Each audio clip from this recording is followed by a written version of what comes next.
it's a little bit warm in here tonight. It's a little bit warm in here tonight. I don't know what I'm going to do. So, what's up, everyone? How's everyone doing this evening? I got to itch my arm. My arm is very... Wait, my arm is, I got an itchy arm around here somewhere. Oh, I got an itchy arm. Hold on, let me itch my arm a second. Hey, want to see the gun show? Oh, see the gun show? There we go. Much better. I feel much better now. What's up, everyone? New York Giants fans, it's Tim, New York Giants Straight Talk. You know the drill. You know it's time to fan on. You gotta love Mr. Carl Banks. I got my 1925 hoodie. You can see it's got the starter logo on it, of course, because it's starter, man. It's got fan on. And you know what's funny? I didn't pay. I didn't pay $2.19 for it. I think I paid $34. And that's the exact same starter hoodie. So everyone just fan on. If you're not a real Giant fan, you don't do anything. You just fan on. Make your own merch. Do everything you need to do. Happy Memorial Day, everyone. Hope everyone's having a safe and wonderful Memorial Day. If you're lighting some fireworks, hopefully you're not exploding them in the backyard. Hope you're not JPP in it. JPP, because you know me. What's going on, everyone? We had the official OTAs, of course, and they were wonderful because if you read anything that is Giant related, the awesomeness of every player that was out there is phenomenal. I mean, it's just great. I mean, every play with Daniel Jones was. Can you get Pooty Goofy up there? I got to get a Goofy up there. I know I got to get a Goofy up there, but I haven't had a chance. I have not been able to find a Goofy yet, Joe Rev.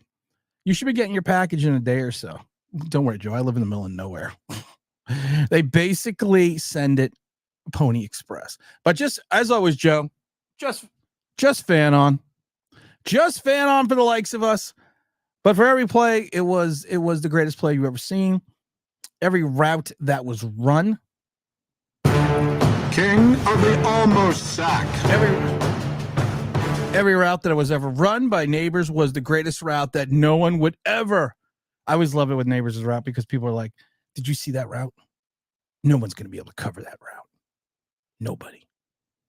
And I looked at the route myself and said, well, yeah, I think there's a couple people in the league that are going to be able to cover that route. And you either hate it the way Daniel Jones looked or you love the way Daniel Jones looked. If you love the way that Daniel Jones looked, you just needed to fan on. You just needed to fan on. Juan, you don't have to spend it on Giant gear. You also even get, like I said, you even get it on the gun show. Because sometimes you need the gun show when you just need to fan on. Because if you can't see the front, you got to see the back.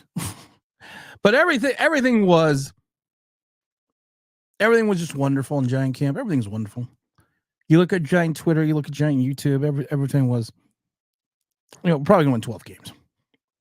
Just based off these OTAs in May, you're going to win 12 games.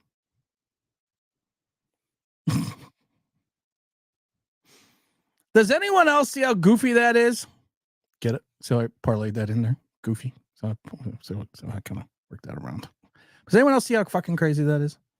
It's June. It's May. It's not even June. And people are like, well, Daniel Jones, did you see that the way that Daniel Jones looked? I saw him pump fake for on a deep throw, then go short. I saw him double clutch the throw, then go and take it short to the running back.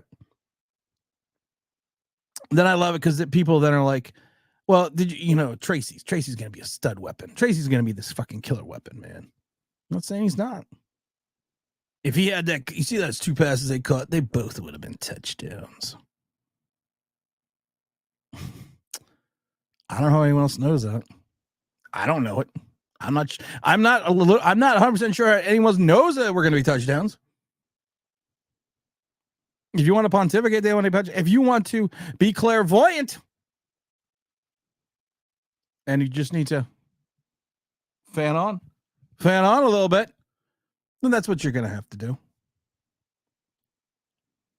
I see the pendulum swinging in reference to giant win totals.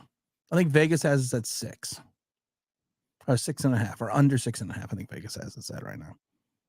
And then I see certain people that are like, it's funny. When I started agreeing with Fizz Vegas, because he actually had some astute points. I don't think he's Fizz Vegas anymore. I think he's Vicious Vegas or something like that. I don't even fucking know. But when he actually has some like astute points about like Daniel Jones and the Giants, you kind of laugh. You're like, what the fuck's going on here? I want to say hello to everyone this fine Sunday evening. Daddy Slow Processor says, do you think the next quarterback will get 5 years to prove himself? No. Mike Lombardo said it best. Mr. John Mayer falls in love with people. And then what happens after he falls in love with them, he can't let them go. It's the Eli Manning second contract. It's the Daniel Jones first contract after his rookie deal, which he should never have gotten. And Mike Lombardi said it best. He said no one was going to give Daniel Jones that money. Giants were literally competing against themselves. They could have just let Daniel Jones walk. Signed Barkley, and they probably could have still brought Daniel Jones back. But the next quarterback in here is probably going to get 3 years tops. It's almost like Mara has to prove that Daniel Jones wasn't a fluke, wasn't a mistake. And which is scary, though, because if you think about it, you make mistakes. Everyone makes mistakes in life. That's why erasers have pencils. Pencils have erasers. Everyone makes a mistake. But the problem is this: if you keep repeatedly making the same mistake and not erasing the mistake you made, what's the future hold? More mistakes. Like year 6 of a quarterback that we are now goofy. We are now goofy if we don't sit there and say, well, we're goofy. And we don't need to sit there and say, you know what, we have to give him 1 more year. I think it was the New York Post article I saw the other day that said, to all the Daniel Jones haters. Well, I love it because now if you question things, you're a hater. To all the Daniel Jones haters, what you need to do, you need to fan on. Sponsored by Starter. You need to fan on and give Daniel Jones 1 more year. Didn't we already give him 5? I'm really trying to sit here and think, didn't we already give him 5 years? Most quarterbacks get 3 tops. We give him 5. Now we're getting him 6. And potentially we could have to give him 7 because we don't have a backup quarterback. We got the kid from the CFL who couldn't cut it in the CFL, so we decided to play for the Giants. You got Jersey Shore Tommy, and you got Drew Lock, who was in the same class as Daniel Jones. But don't worry, we are going to fan on. Jay Sports Girl says, Tim, what's up? Be sure to like this video. What do you think the future holds if we go 6-11? Daniel Jones is a good year, say 20, 30 TDs and 14 touchdowns for him, Shane, and Dable. If the Giants go 6-11, Daniel Jones is 4,000 yards, 28, 30 touchdowns. They're probably going to get 1 more year. They'll probably get year 4. Shane might get fired, but Dable will get another year. Danny Slow Process says the Giants have gone to the longest without drafting quarterback. Why? This is something that doesn't get talked about enough. Well, Danny, it gets talked about here. Kyle Lett and Davis Webb were our last quarterbacks drafted. James Williams also always likes to talk about the fact that we've never drafted a black quarterback since the inception, since 1925. You want to keep double and triple downing on the same mistakes. I got no problem with that. I always tell my son, make new mistakes. If you keep making the same mistakes over and over again, that's the definition of insanity. But make new mistakes. Be bold, and mighty forces will come to your aid. But we don't make new mistakes. We make different mistakes. We make all types of different mistakes.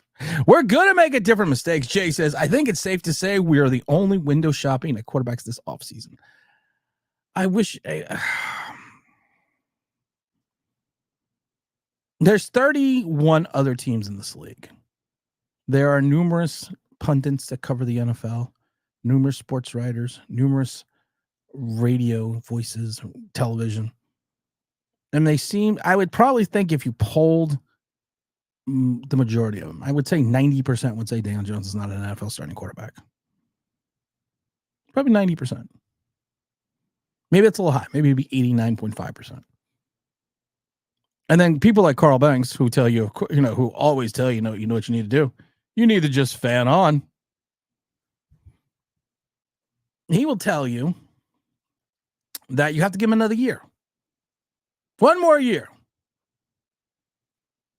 They used to be in the NFL. If you looked at someone and you knew what they were after 3 years, that's what they were. We are what they thought they were. And after 3 seasons, we should have known what he was. But no, we get a 4th season, which is below average by any other NFL team's standards. And I love how now they are now trying to say that Trevor Lawrence is like Daniel Jones, and Trevor Lawrence is going to be is just like Daniel Jones. Okay, Trevor Lawrence, even at an injury-plagued season last year, still threw for over 4,000 yards, 21 touchdowns, 14 interceptions. The year before that, 4,100 yards, 25 touchdowns, 8 interceptions. I believe he made it to the AFC Championship game. The only thing that I see similar to Trevor Lawrence and Daniel Jones is Trevor Lawrence also has a propensity not to throw the ball deep as much as he possibly should, because of the fact that Trevor Lawrence has one of the best deep balls in reference to velocity, range, placement, and spiral since Joe Montana, Joe Namath. The way he gets that ball out. That's the only thing I see that's similar between Daniel Jones and Trevor Lawrence. We would be creaming ourselves if Daniel Jones for 2 years threw for over 4,000 yards and had 25 touchdowns. We'd be fucking creaming ourselves. Where do you go, my lovely? Let's see here. Yet, if we call that out, we are called goofy. J Sports Cardinal says, because Mr. John Mara is meddling. You have people are finally saying, well, maybe he's a meddling manager. He's a meddling owner. He's been meddling since Eli Manning. No, he's a meddling owner. Danny says, we got Jay Sports Cars. It looks like the Jersey Shore Tommy has been doing well in OTAs. Beat writers saying he looked more like a number 2 instead of a number 3. Well, I hope he doesn't look like a number 2. How do people know this? You're in pads. You're not even in pads. I'm sorry. But you are sitting there. You are literally sitting here watching these people and choreographed dances, we'll call them, on 7-on-7, 11-on-11 drills against no defense. I remember when we were sitting there everyone was trying to convince me during training camp last year that Daniel Jones looked sharp. Did you see that ball placement? Did you see the new? That was the big thing. Did you see his ball placement? Right on the money. Everything on the sideline is right there. Right on the money. You fucking guys don't know anything. And I kept saying this. He looks good against the All Cones team. But what happens when the Cones fight back? And the Cones fought back. And the Cones won. Oh, Jerry said, what's good, Mr. Online Big Blue, sir? And the G family. Hey, everyone. Happy Sunday. It is a Sunday, Daniel. Jimmer says a big old Jeff coming in here strong. What's up, Juan? Wow, happy Memorial Day, Tim. Memorial Day weekend. Got your 1925 hoodie. Of course. Like I said, this is better than any hoodie you can buy, my guys. Come on. This is better than any hoodie you can get. Because you just need a fan on, dudes. Come on, guys. What's up, Miguel? What's up, everyone? Danny says, I don't buy anything these Mara Minions beat writers say in OT and training camp. Every year they hype up Dan Jones for him to stink up the week. But don't worry. Jersey Shore Tommy.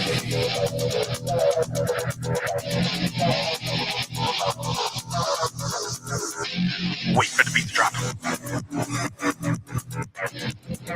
Chiropractor's closed. Oh, chiropractor's closed. Not going to deal with that. Tuprex says that's a steal. You're not a real fan if you don't pay the $229. No, it's $219 for the 1925 shit. It's $219, but shipping's free. So make sure you run out.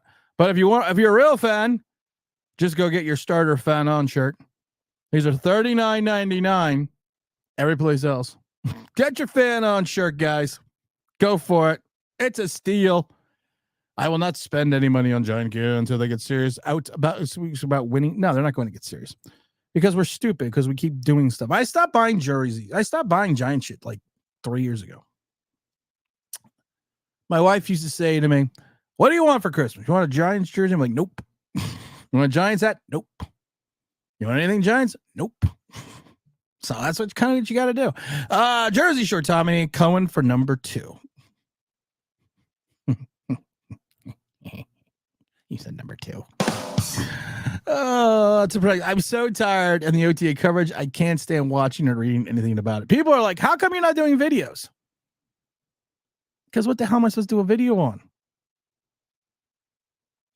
I get to watch Neighbors run by himself and literally have to hear all over social media, "No one's covering that route." Is that what I'm supposed to do? Something just fell upstairs. I had to write what happened. Hold on. Hey everyone. I got to get back to protect. So, yeah, I mean, how much can you watch the same coverage? And then I love it because people are putting out these videos and these people aren't even there. So basically, you're just reading. You're just reading what other people said and pontificating that it's yours. You didn't see it. You didn't come in and say, "Oh, I saw this play." No, you didn't see it. You're reading what other beat writers told you. Maybe I'm old-fashioned. Tim can read. Hey, neighbor. What's up, Mr. Alvarez? Hey, Timothy. I say Timothy. I just added that. Someone made the point that it is Neighbors. Is it that good? Is our secondary that bad? I'm going to say a little bit of both. A little bit of column A, a little bit of column B. Neighbors is going to be good. Neighbors is going to be a player. We hope. Because you always have to preface the fact that we hope that he's going to be a player. Because things have happened. People have been taken high in the draft and just flamed out. That shit's happened. I kind of heard somewhere that Locked was not an NFL caliber quarterback. We have a whole room of not NFL caliber quarterbacks. Daniel Jones got a chip on his shoulder. I didn't like that they went out there and were looking at quarterbacks. I didn't like it. I got a chip on my shoulder. So it takes us trying to go out and find a quarterback. We have to charge more for sure. Oh, God. What happened? Evidently, I think the iron fell upstairs. I'm going to assume, my loving wife, the iron fell upstairs. I kind of had a feeling. I got it right. Had a feeling. Tommy DeVito is also another one's got a chip. I'm Tommy DeVito. I got a chip on my shoulder too. Because if I was a 3rd round draft choice, I would still be. I wouldn't have to fight for my spot. Well, you weren't a 3rd round draft choice, and the fact that you got benched and never saw the light of day again. Those are some slight issues, right? Danny Slow process. I think how hyped up a short pass to neighbor throwers were while ignoring free running behind a much bigger gain. I didn't get that. Double pumps, clutch pumps, and then checks down. T. Brad says, "Hello, everyone. You got a fan on, T. Brad." I was like, "Oh, that's a perfect spot right there." J. Card says, "People are hoping Tyrone Tracy becomes Alvin Kamara." I don't see it either. But you never know. There's always hope, right? You never know. I mean, as much as people are hyping him up ad nauseum, and they probably shouldn't be, there should be some hope of expectation that he's going to be something. You did take him in the 4th round. We also took Eric Gray, but Eric Gray at least was a running back. This guy was a wide receiver and hadn't played running back since high school. But you don't know. You never know that. Oh, the arm moving, looking like a wacky waving inflatable 2-man. Wacky waving inflatable 2-man for a 5-yard slant. Oh, the league should be quaking in their boots. I know I was quaking in my boots. Juan says, even though short passes he throws are towards the defenders, getting his receivers destroyed out there. From the minimal that I saw film wise, and the press was not allowed into, I believe, the last day. From the minimum film that I saw, yes, he was leading his wide receivers into contact. But yeah, you're not wrong. Hello, Timothy. How was your weekend so far? What's up, everyone in the chat? Says Christopher. Danny Slow Processors. Daniel Jones is capable of throwing a wide receiver open. Best he can do is throw behind the wide receiver. I hope he's capable of doing that. Zach, what did you think of the AFL and Tibbs feuding? I saw Zach sent me a story that the Arena Football League, which is pretty much defunct now, all the teams are gone, basically gone under. So Arena, I didn't see the whole article though, Zach. Hold on. I don't know. I have to look it up. Hold on. Well, let me look it up again. No. Where are we at here? Oh my God. I'll find it. There was takeaways that Kayvon was supposed to be owner or part owner of an AFL team or in a football league team, but he wasn't owner. He wasn't really the owner of the team at all. So, I mean, I don't know. I didn't really think. I thought it was interesting, but it's more interesting the fact that it's even news. But it was interesting. We'll talk about that later. This year will be a tank. I hope they don't even win a game. Oh, they'll win a game. Oh, they'll fuck it up. They'll fuck it up. Mr. Roberts says, I have more faith in the media saying Daniel Jones actually was able to throw a fade pass. Yeah, right.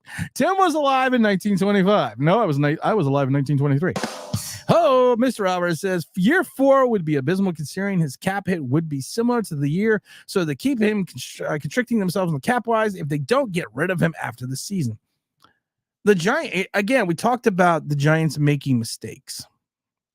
We talked about this before. We talked about them making the same mistakes over and over again. It's the salary cap. They are literally making the same mistakes repeatedly, which is kind of interesting because you just kind of keep making the same mistakes over and over again. Make new mistakes.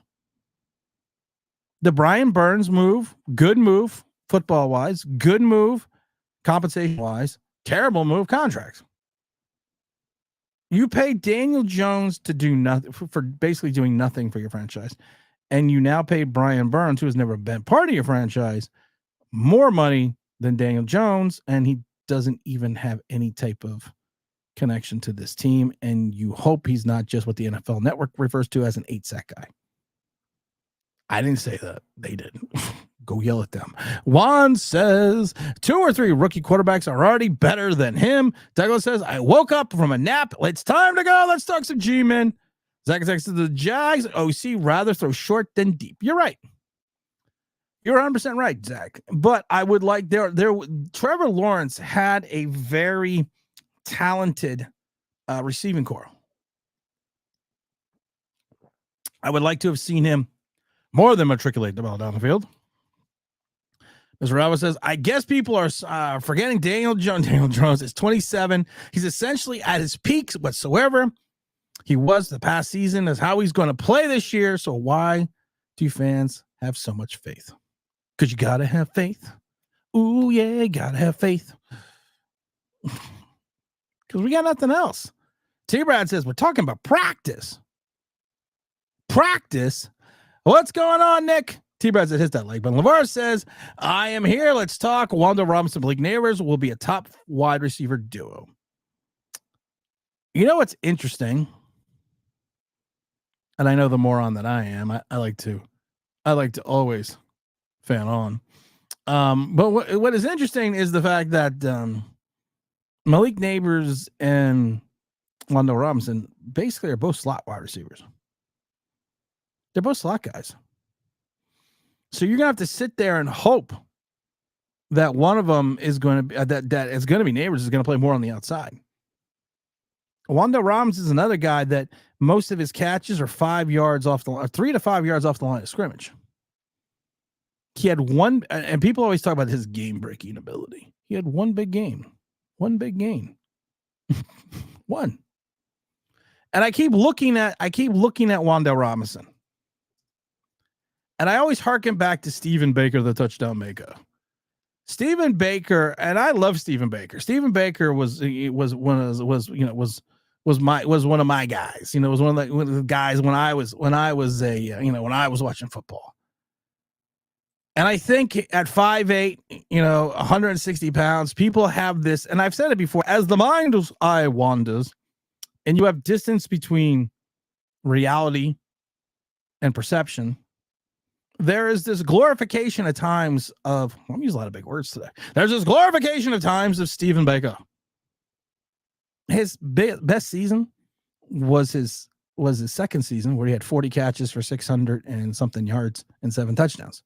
The touchdown maker in a 6-year NFL career had 21 touchdowns. So what? That's 3 point something a year.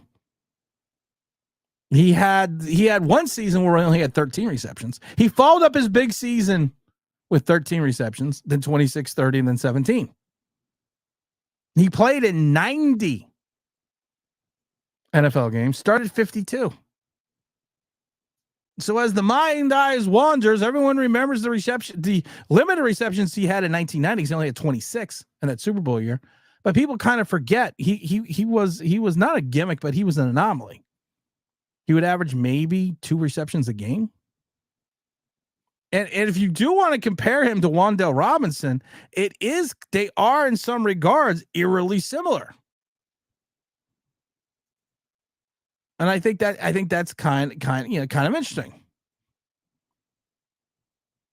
If you want to compare them. But as the mind's eyes wander, people keep talking about Stephen Baker. I watched Stephen Baker play. Like I said, 21 touchdowns in 6 years is not really a touchdown maker.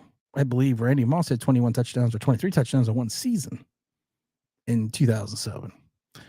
Douglas says, beat writers are saying that the next Giant quarterback because they saw me in my backyard. Jadon Drones, even in practice, still can't hit the wide receivers in stride after 6 years. Neighbors concussions incoming season. OTA, says J Sport Cards. Those OTAs are underwear Olympics. No, the combine's underwear Olympics. The OTAs, that's what I like to well, no, I don't know what we're going to refer to as the OTAs. I know that we like to refer to it's a state, parts of these scrimmages are basically just choreographed dances, especially in training camp now. No more 2-a-days.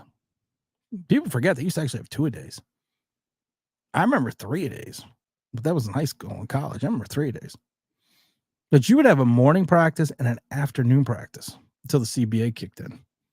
And you would run both practice in full pads, usually full contact too. I wonder why there's so many injuries now. Matthew says, just drop in and say, what's up, Tim and OBB fam? Working, so I got to catch the rewind. Catch the rewind, just fat on. It's never going to get tired. Why do the Giants love slot receivers for the wide receiver second? Yeah, they do. Danny Processor says, Tyrone signing with the Jets. Daniel Jones is Tyrod signing with Jets. Daniel Jones is still the third best quarterback that plays the home games at MetLife. If you really, what, that's actually an interesting thought process. You take a look at the quarterbacks that are in MetLife. I think there might be 3 or 4 quarterbacks between the Jets and the Giants that are better than Daniel Jones. Carl Banks Jr. said, next season, 1 season more. Carl Banks Jr. Oops. I'm tired. I'm not going to make fun of Carl Banks anymore. It's no fun. Hey, what are you talking about? It's no fun, man. We're not going to make fun of you, Carl, anymore. We are not going to stoop down to the Carl Banks level. We are not going to stoop down to any of that. I'm just going to stretch a little bit here. Yeah, it's going to stretch a little. My arms are sore today. Okay, my arms are sore. We're not going to stoop down to that shit. That's not us. Oh, I feel better now. T-Brad says, I feel like every year Giants always have someone in camp there giving it to the next Victor Cruz caliber pickup. And remember back in the Joe Judge era, I think it was the second season of the Judge, We had all those big name wide receivers, those big name undrafted free agent wide receivers. Every one of them was going to make. Alex Bachman was in that group as well. Everyone was going to make the team. Everyone was going to make the day. We had so many great guys. We could have fielded a wide receiver core just with the guys we had. None of them made the team. Fuck, I don't think anyone made it. I don't think anyone made it at training camp. Alex Bachman was the only one, and he got cut at the end. Dangerous David Sills couldn't even make it. Jay says, I heard the new O-line coach is working on the mental aspect of the game. How to pick up stunts. That's a good thing. That's a good thing. And that's a good writer thing. To add that because it makes you sound smart. He's working on how he's working on his team on how to pick up the stunts. Yeah, okay. I will see it when I believe it because sometimes I don't. Sometimes I find it so funny that people are like, and the people are like, well, you know what the problem is? The offensive line coach did not teach the players how to pick up stunts. They didn't teach them that. Okay. Okay, we can go with that. But maybe they did teach them. And maybe shockingly, if we go with this, maybe they did teach them, and shockingly, if we go this, maybe they just weren't good. Maybe they literally just weren't good at it. Maybe that had nothing to do with the tutelage. Maybe it just had to do with the fact that they are not good. It's a possibility. I said once, and I'll say it again, the franchise doesn't really know how to build a good team that is capable of producing a winning product on the field. End of story. I wish it was the end of the story because we still have to play the season, James. I really do wish it was the end of the story. I really do. But at the end of the day, we still have to play the 17 games. So we have to kind of wait and see what happens. Jay Card says, if we get 35 sacks from the likes of Kayvon Thibodeau, Sexy Dexy, Brian Burns, and Ojulari, would you consider that a success?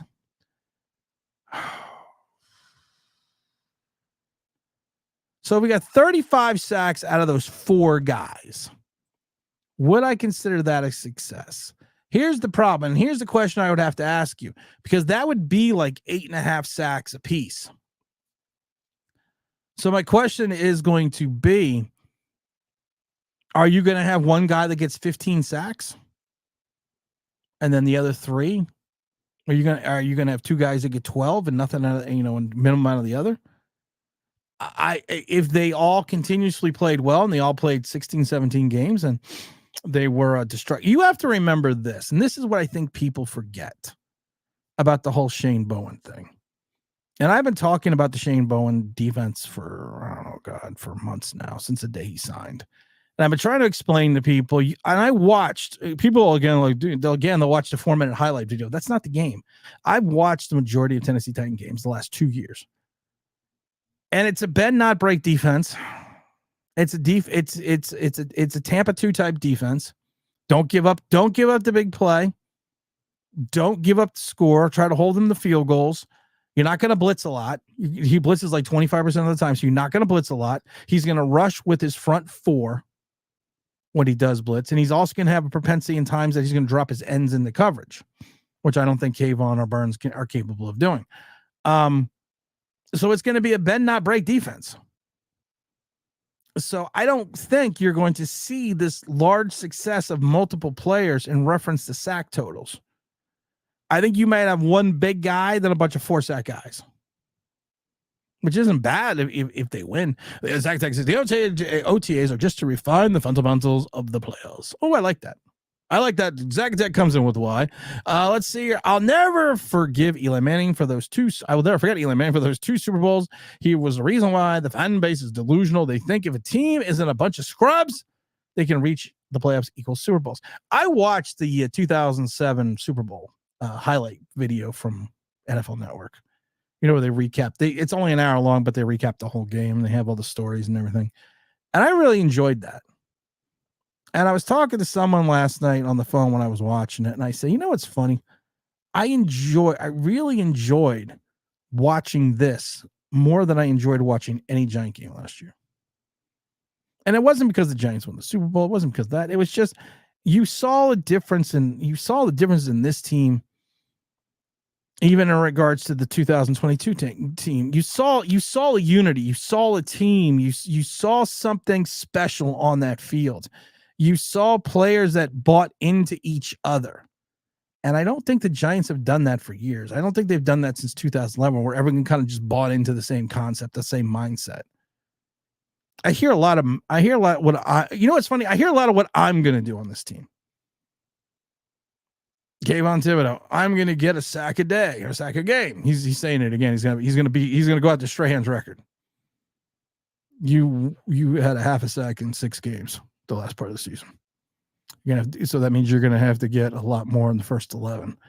Then you hear a lot of people about what the stats I'm going to put. I got a chip on my shoulder. I was unhappy about this. I don't know. Maybe it's just because I am old, but I just don't feel them fanning on. I feel that they're just not part of the team concept. Christopher says, thank you. Or hey, NYG Tim, do you think that Hyatt will be more effective this year? I hope to God he is. I worry about Hyatt. And like I said, I thought Hyatt could have gone in the first round for the Giants. I would have been happy. Hell, I would have been happy he went in the second round because the way his production at Tennessee. But the problem with Hyatt is this: he's a slight guy. I thought he was going to use his I thought he was going to be like Devontae Smith, and he was going to use his speed, his quickness to get off the line. But people are like, well, Daniel Jones never threw him the ball. They never looked his way. Well, no, they did look his way. He only caught 50% of his passes. And a lot of other times when people were saying, well, why this, why that? Well, he was getting knocked off his route off the line of scrimmage by larger defenders. He wasn't using the speed and the quickness that God blessed him with to get around these defenders. So I think he's gonna be hoping. Does Bob Papa think you don't like him? I don't know why. Is Bob Papa saying shit again? Because I don't know. Bob Papa thinks I'm somebody else. You know what Bob Papa just needs to do? He just needs to fan on. I'm concerned about the noise coming from the fridge. Of course you are. What's the noise? What's the noise? Is it the stuff on the top? There's always a problem in this house. They're currently on the UFL. Maybe the offensive line can teach Daniel Jones to pick up stunts, blitzes, and read defenses. Mr. Southfield says, damn it, Tim, hooking me up with a weekend stream. Happy Memorial Day. That's 8.5 sacks per player. Well, Zach, I was doing the math quickly. In my head. Juan says, there are channels here on YouTube that get overhyped 5 or 6 round picks, guys who will be flipping burgers. Well, they may not be flipping burgers.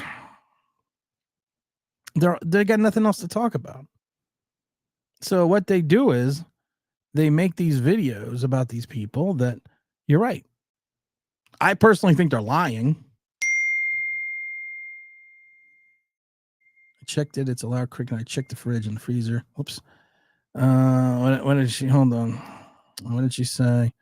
It's not bad. It's not bad, but still loud. Yeah, it's not as bad, but still loud. Did you? I checked it. It's a loud clanking noise. I checked the. T-Brad, are you around?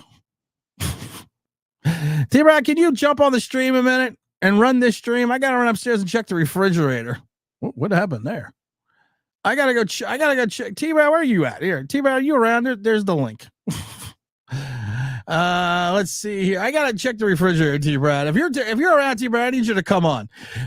Scholar says Eli Manning was clutch. That's all you have to say. He went 60% to around 70% in the playoffs. Eli Manning was clutch. Juan says Victor Cruz, all types of talent. Once every decade, Eli made him a star with great ball placement. Eli did help Victor Cruz out a lot.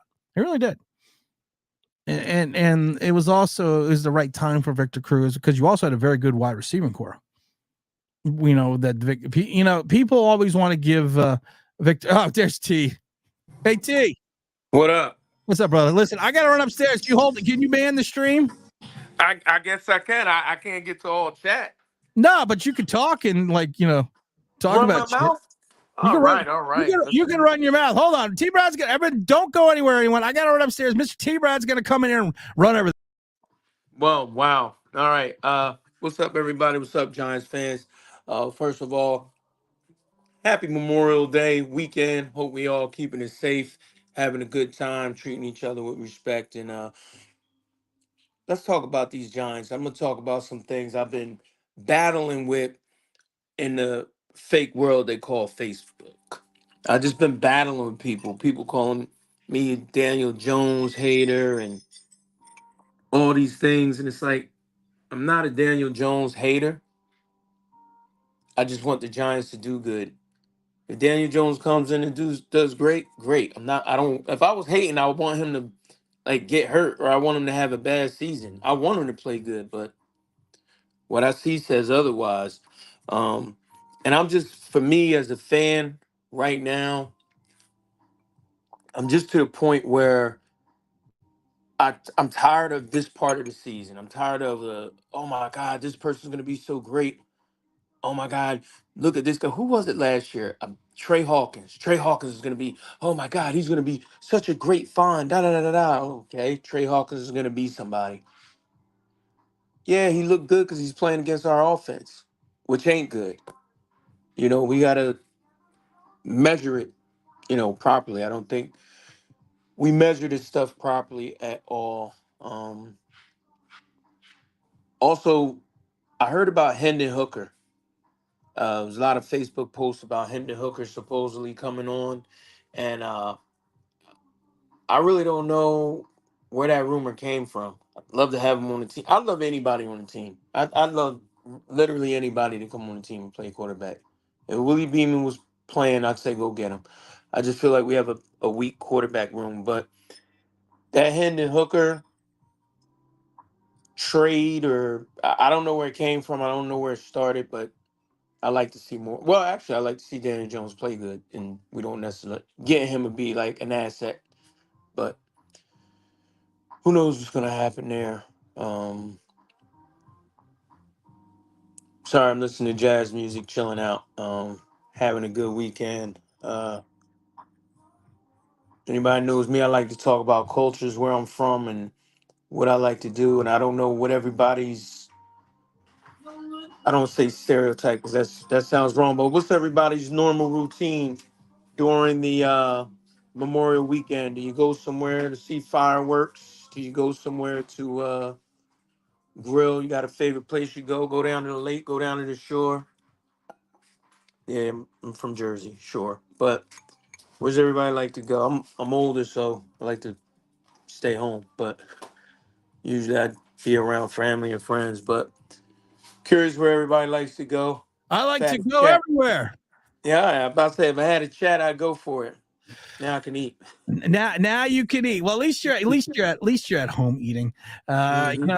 That's I prefer that myself. I actually like to have someone served to me. Off topic, says Zach Attack.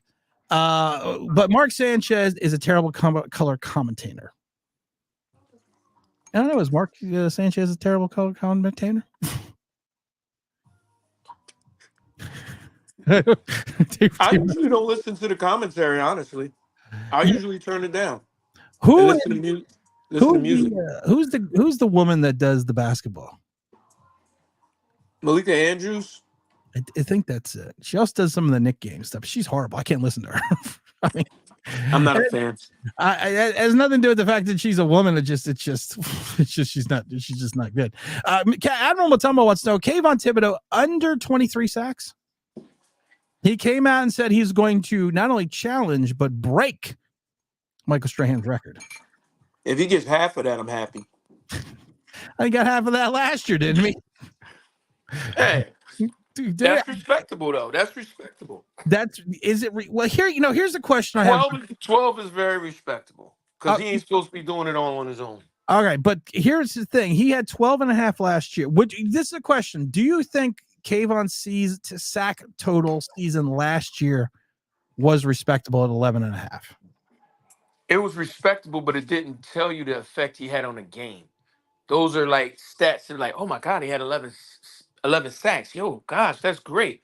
But like you said, he disappears. There's times where his effect, like there's times Lawrence Taylor had no sacks, but his effect on the game was apparent. They're like, oh, they're gonna run away from him.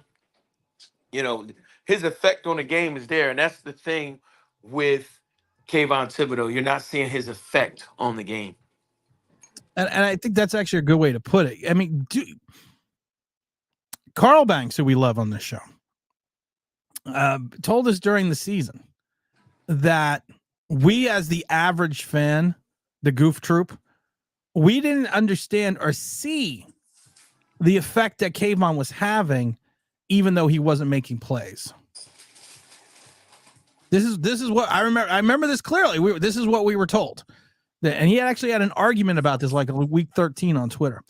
Do you think that, I mean, as the casual fan, I'll call us, are we missing the utter nuances of Kayvon Thibodeau crashing the line with his 11.5 sacks and what did he have? His 50 tackles, 26 solo, 24 assists Well, in 17 games. one thing I will say is I saw him get blocked by a quarterback. Let's go there. I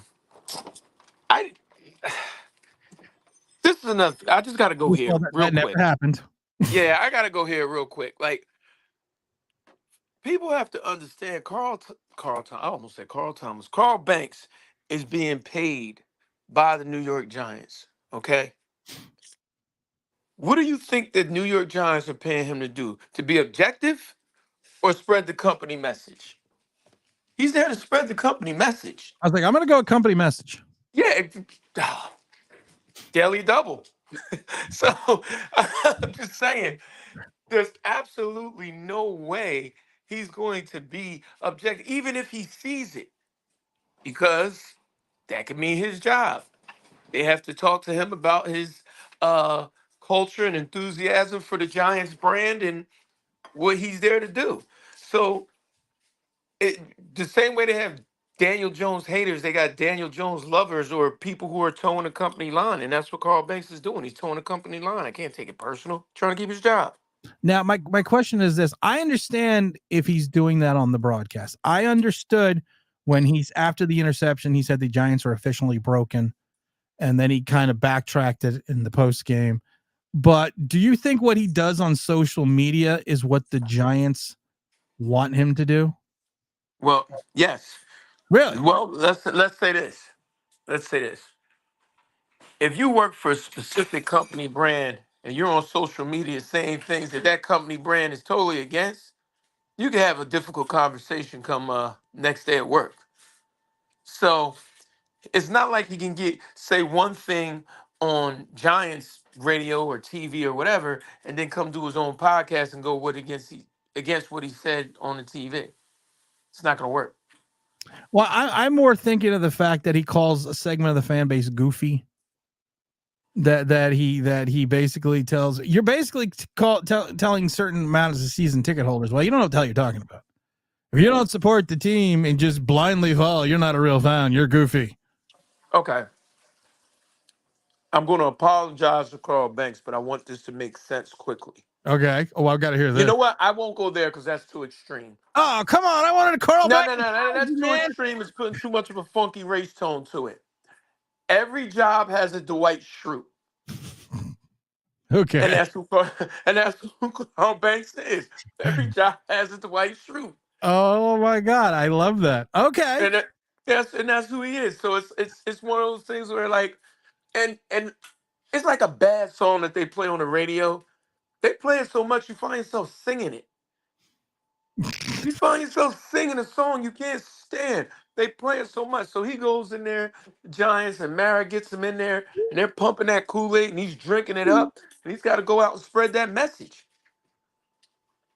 And I'm not saying he doesn't have his own thoughts on the subject. He's a Hall of Famer.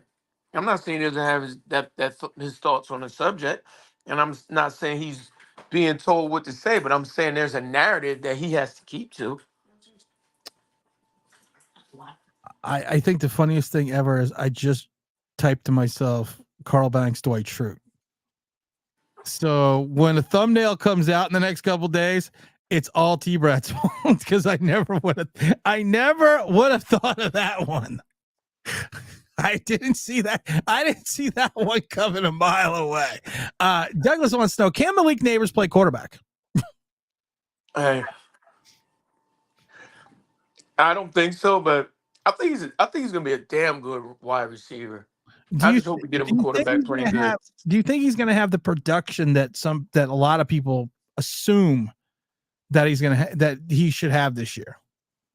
Probably not, because there's going to be some growing pains. Daniel Jones is still Daniel Jones, and we don't know if he's going to get hurt, and then we don't know where they're going to put him, and are we going to be playing from behind a lot? There's a lot of question marks. So I don't. If I had to say where he'd be, I say we can get him around 8 touchdowns, 800 yards. Okay, That's an optimistic number. but would you so you would consider that a successful season With Daniel Jones out? Yeah, hell yeah. What if Daniel Jones isn't there? What if it's Drew Lock? Hell yeah. Okay, Like picking between these people are like picking between like the last 3 to get picked in kickball. Think back when you were a kid, and think back when you were allowed to actually, as a child, choose who you want on your team. can't do that No now. one cared how. Yeah, no one cared how the kids felt. Think of the last 3 picks for kickball, and you tell yourself that's what you have to start your team with. Those are the 3 guys that we have in our room. So that's a point, and I'm not there. And like, don't get me wrong, they're NFL quarterbacks. I get it. I'm not saying I can do their job. You don't know how hard they work. I get all that. What I'm saying is, if your job is to make burgers, okay, I expect the burger to be made properly. That is your job, because that you're a subject matter expert on burgers. No disrespect. Love eating out. So at quarterback, especially if you're getting $40 million a year, Only $40 million a year. there's an expectation, something that we want to see that we haven't seen. And do you think there's any chance that we will see it? Hope springs eternal. I know mean, hope springs eternal, but I want an answer. If I had to bet right now and put my chips on the table, I'd say no. But I hope I'd be wrong. But I hope he comes out there and kills it. But I said this before, man. His decision making sucks. I would say that his ability to make the right decision, I would say, is probably not there. But But do you think year 2 in the? Oh no, this is year 3. And then that just kind of dawned on me. This is year 3 in the Dable system. This is year 3 in the Kafka system. we're going into yes. We had to hear about all the number of offensive coordinators and head coaches that he's had, and people always seem to omit the fact, and I brought it up on Twitter the other day, that go back to Justin Herbert's second season at Oregon and tell me how many offensive coordinators and head coaches has he had leading even into the pros since his second season at Auburn. I cannot tell you, but I'd say probably 4. He had 4 in a row. He had 4 offensive coordinators in a row in 4 different seasons. And he still put up some numbers those first in college and in the pros. So I can't use that as an excuse, just like I can't use the excuse, well, Daniel Jones is going into year 3 of the same system, so he should have all the nuances. He should have all the because that's what we always heard. It's continuity. It's continuity. Okay, well, do you think that continuity is going to be there? Evidently, you're saying no. With the Giants? Yeah. I mean, if he was on another team, I'd be happy. So yeah, it would have to be with the Giants. Is this really year 3 under? I mean, Daniel Jones lost his whole season we are last year. going into year 3 with Brian Dable. But it's Daniel Jones, though. He needs an extra year. He's going into 3 years too. Daniel Jones is the reason that schools came up with a curve. You know, we're great on the curve because everybody just don't get it at the same time. So Well, then can we'll we just round, give him 10 extra touchdowns if we're great on a curve? yeah, we'll round you up.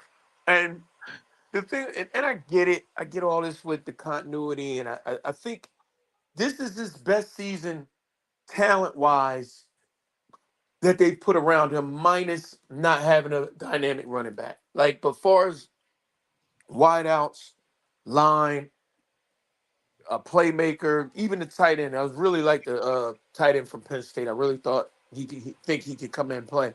But this is the best one. So if he plays anything close to how he played last year, oh, I'll be calling for him to be benched because it's like this is what I've been telling people he is. This is who I thought he was. But if he comes out and he lights it up, it's like, all right, maybe I was wrong. Cool, and I'm happy with that. What if he lights it up? Let's say, and someone had this question earlier.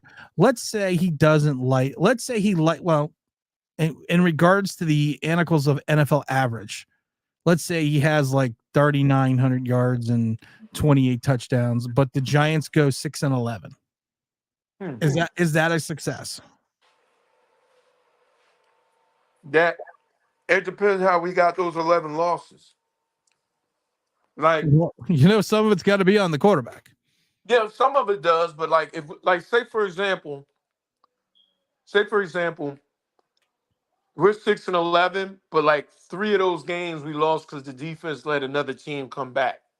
You know what Okay. I'm saying? That's not on necessarily Daniel Jones like that. Because good quarterback play is good quarterback play. So I'm not going to hold. So that means I can't put it all on him. Because when you got crappy quarterback play, I can then throw it all on you. But if you got solid quarterback play, that means we got to start looking around and see who else is messing up or not doing what they need to do to help get the job done. Like we got a whole bunch of wide lefts and wide rights on the, you know what I'm saying? But here's my question, and I think sometimes people overlook this nuance of the game. You talk about the defense letting the offense down or the defense giving up the scores. A lot of times that happens, especially towards an end of a game, because the offense produces 3 and outs. So a lot of times teams are allowed to come back because you have the 3 and out from your offense. I'll clean it up. Well, it's okay. Don't worry about it. Well, you know, I'm preaching. You know, you're preaching to the Oh, I know. choir with that one. I know, but I'm just bringing up that point for certain people that, you know, because Carl Banks likes to talk about how we don't know anything as fans and we don't know the nuances of the game. But a lot of times we blame the defense because of the 3 and out on the offense. And they're back, you know, the defense could be gassed. They could give up a touchdown. And you've heard it a million times before with sports writers and announcers, all of a sudden, the defense gave up an 11-minute drive. And you hope the offense would come back and at least hold the ball for 4 or 5 minutes. And, they hold Giants, it happened to the Giants last year a couple times, that the offense would come out and they would be in there 3 plays, 40 seconds, and then the defense is right back on the field again. Yep. And the defense gets they get no chance to rest. They're like, oh, shoot. Oh, man, I just thought I was going to rest. I thought I was going to get a little icy hot on this. Nope. Because Kayvon Thibodeau doesn't need a lot of rest. Yep. No time for any of that. And can I say something to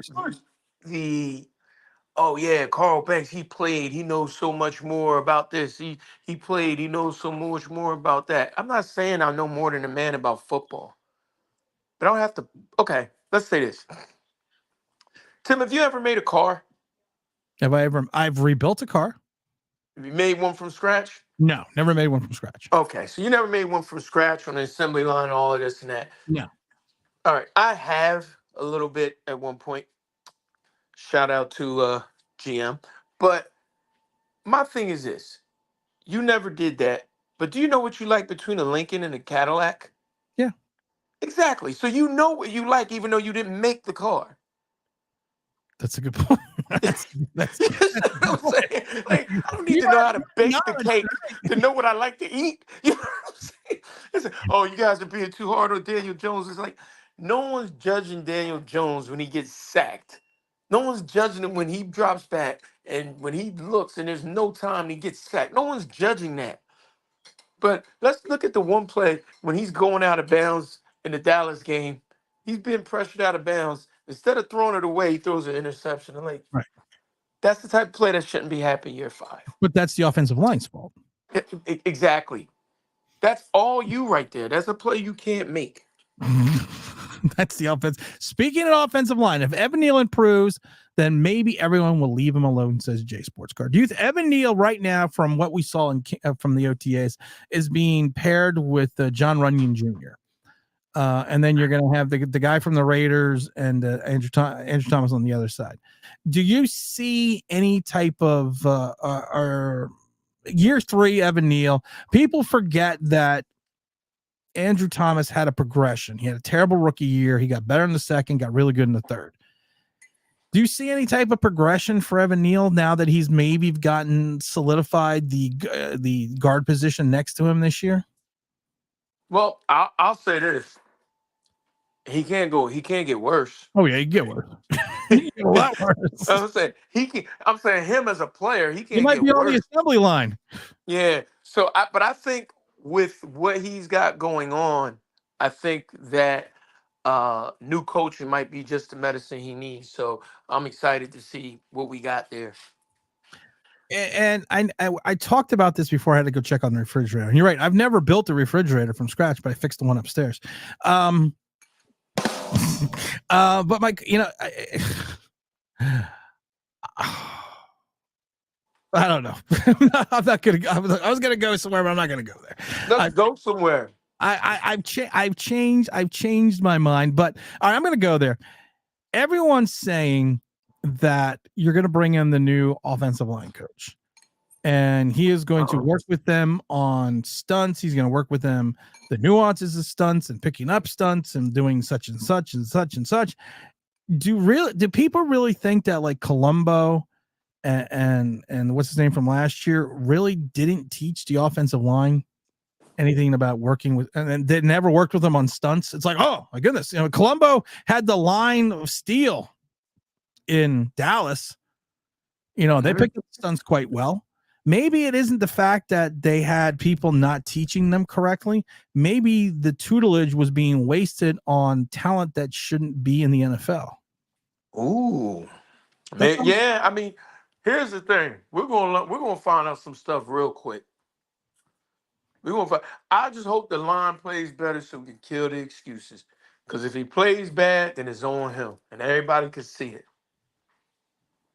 Oh, you know what? Speaking of see it, you know what I feel like being the type of Giants fans that we are? You remember, and I know you're good with the movies. I feel like we have the glasses that they had in the movie They They Live. live. I knew where you were going. We can see this. I love it. Buy, reproduce. We can see it, but it feels like no one else is seeing this. It's like I forget what thing I was watching earlier. They were like, "Oh yeah, we can't wait to see Daniel Jones get back to his old form." I'm like, there was never a form that I liked. I was like, "What? Where is this form that we are waiting to see?" Like, I will say this: the first year he played, I had a spark of excitement. I was like, okay. I said, the guy, because I didn't really like him coming out of college, but then again, I didn't like Justin Herbert coming out of college either. But I didn't like either one of them. But we got Daniel Jones, and the first year it was like I think he had 27 touchdowns. It was like, okay, it's definitely not a bad place to start. Right. You hope you were going to go. The pendulum was going to swing up. Right, and that's where the frustration for a fan like me comes from. It's not like if he was here and he slowly progressed every year. Like the only thing I think he did was, and not to say it's not a big thing because it is a big thing. He brought his turnovers down, but it's easy to do that when you're hurt and not in the games. Your turnovers are going to come down along with your touchdowns. But that's just me looking honestly and objectively at this thing. I apologize. Don't do that. The fuck's I wrong? apologize. I apologize. I don't know what I was thinking. Shall we see if Denny Dice has proved in reading defenses? Douglas says, all hail the T-Brad. Happy holidays, everyone, from David Terry. Miss Roberts says, hey, T-Brad, and you got any quarterbacks you want in the upcoming draft? This is also the guy with the one at Hartman at one point, so I don't know if we're going to be asking. People talk about me. I'm not saying this to be a smart ass, But put the kids away.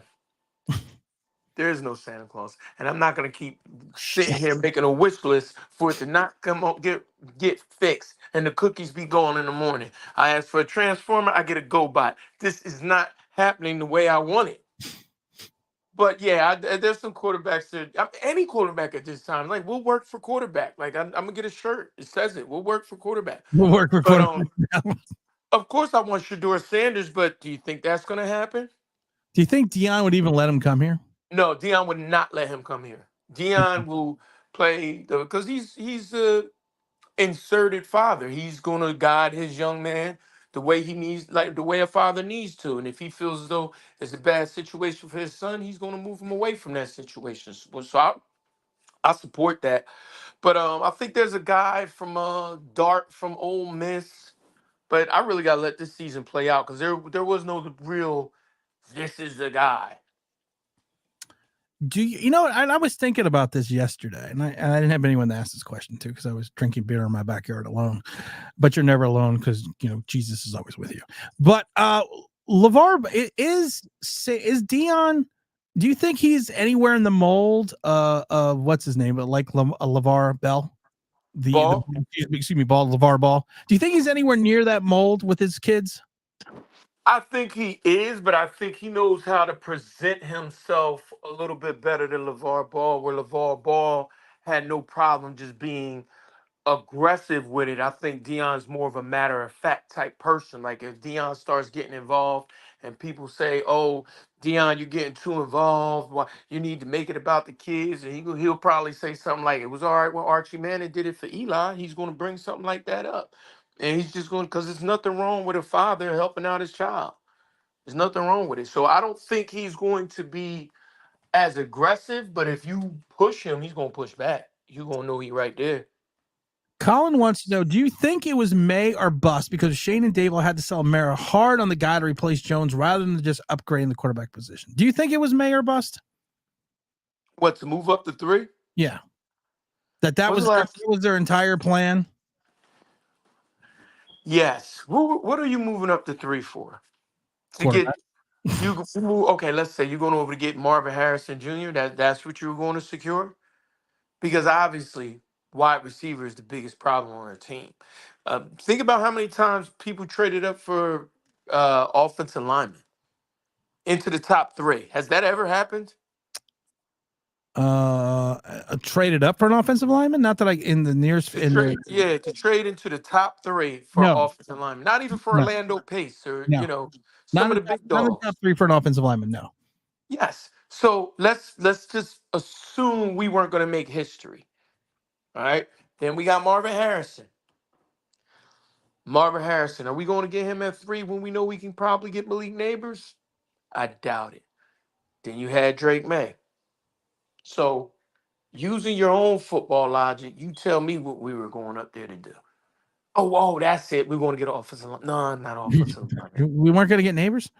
Exactly. Here's the thing. One thing we knew was who the first, because remember we were talking about this before draft time, and we were like, you were like, I think New England might push out. I said, nope, it's going to go 3-1. I thought it was going to go 3 quarter. I knew it was going to go 3 quarterbacks, but I thought it was going to go 3 wideouts.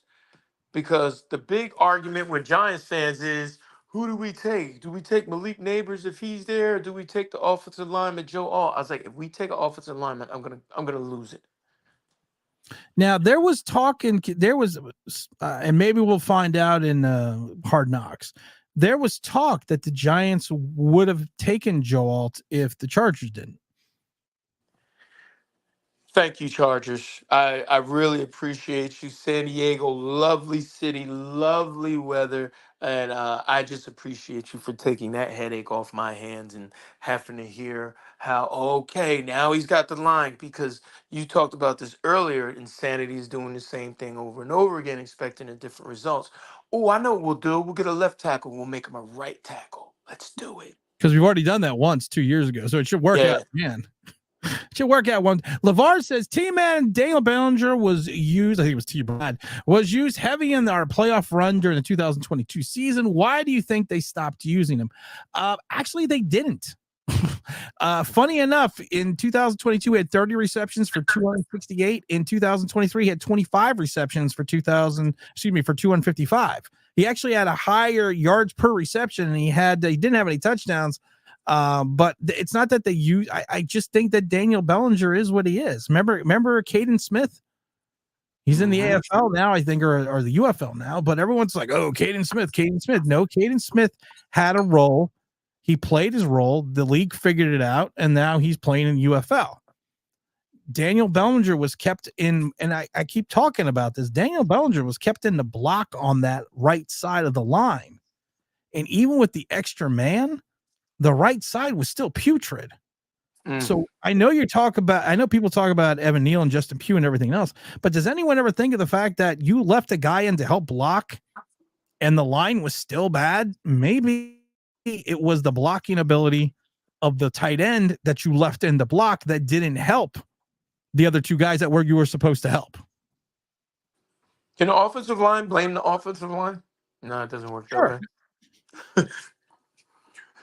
In Giant Land, we can. Not a problem. We can blame anybody except their quarterback. Well, let's see. Skylar says, we played golf today. 9 holes. Nice place. Were you playing golf somewhere? When I was gone, were you talking about golf?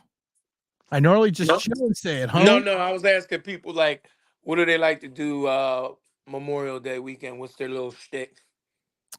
Mr. Roberts says, Hendon Hooker rumors probably stern for the golf extension and the fact that Shane visited Hooker in the draft styles.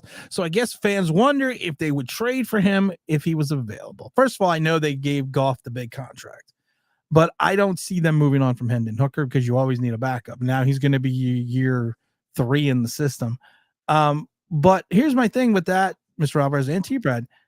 When Hendon Hooker before he got hurt and he was on Heisman pace, Giant fans didn't want him because he was too old. Now he's going into year 3 in the league, is it year 3 or year 2? No, it's year 3 now. All of a sudden now he's not old. I'd like to quote a great person from the movie Friday. Oh, that was different. That was different. And yeah, he's 1 year older, but now it's perfect.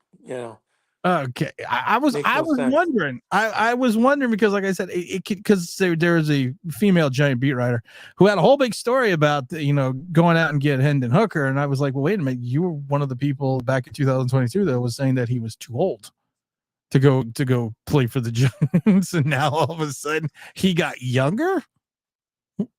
I'm just curious. I'm just curious about that. Okay, James says, okay, you're right. We need to see how we do the season, but if the record is the same or worse, what do we do now? I don't know what we do. LeVar says, can anyone explain to me why Daniel Bellinger?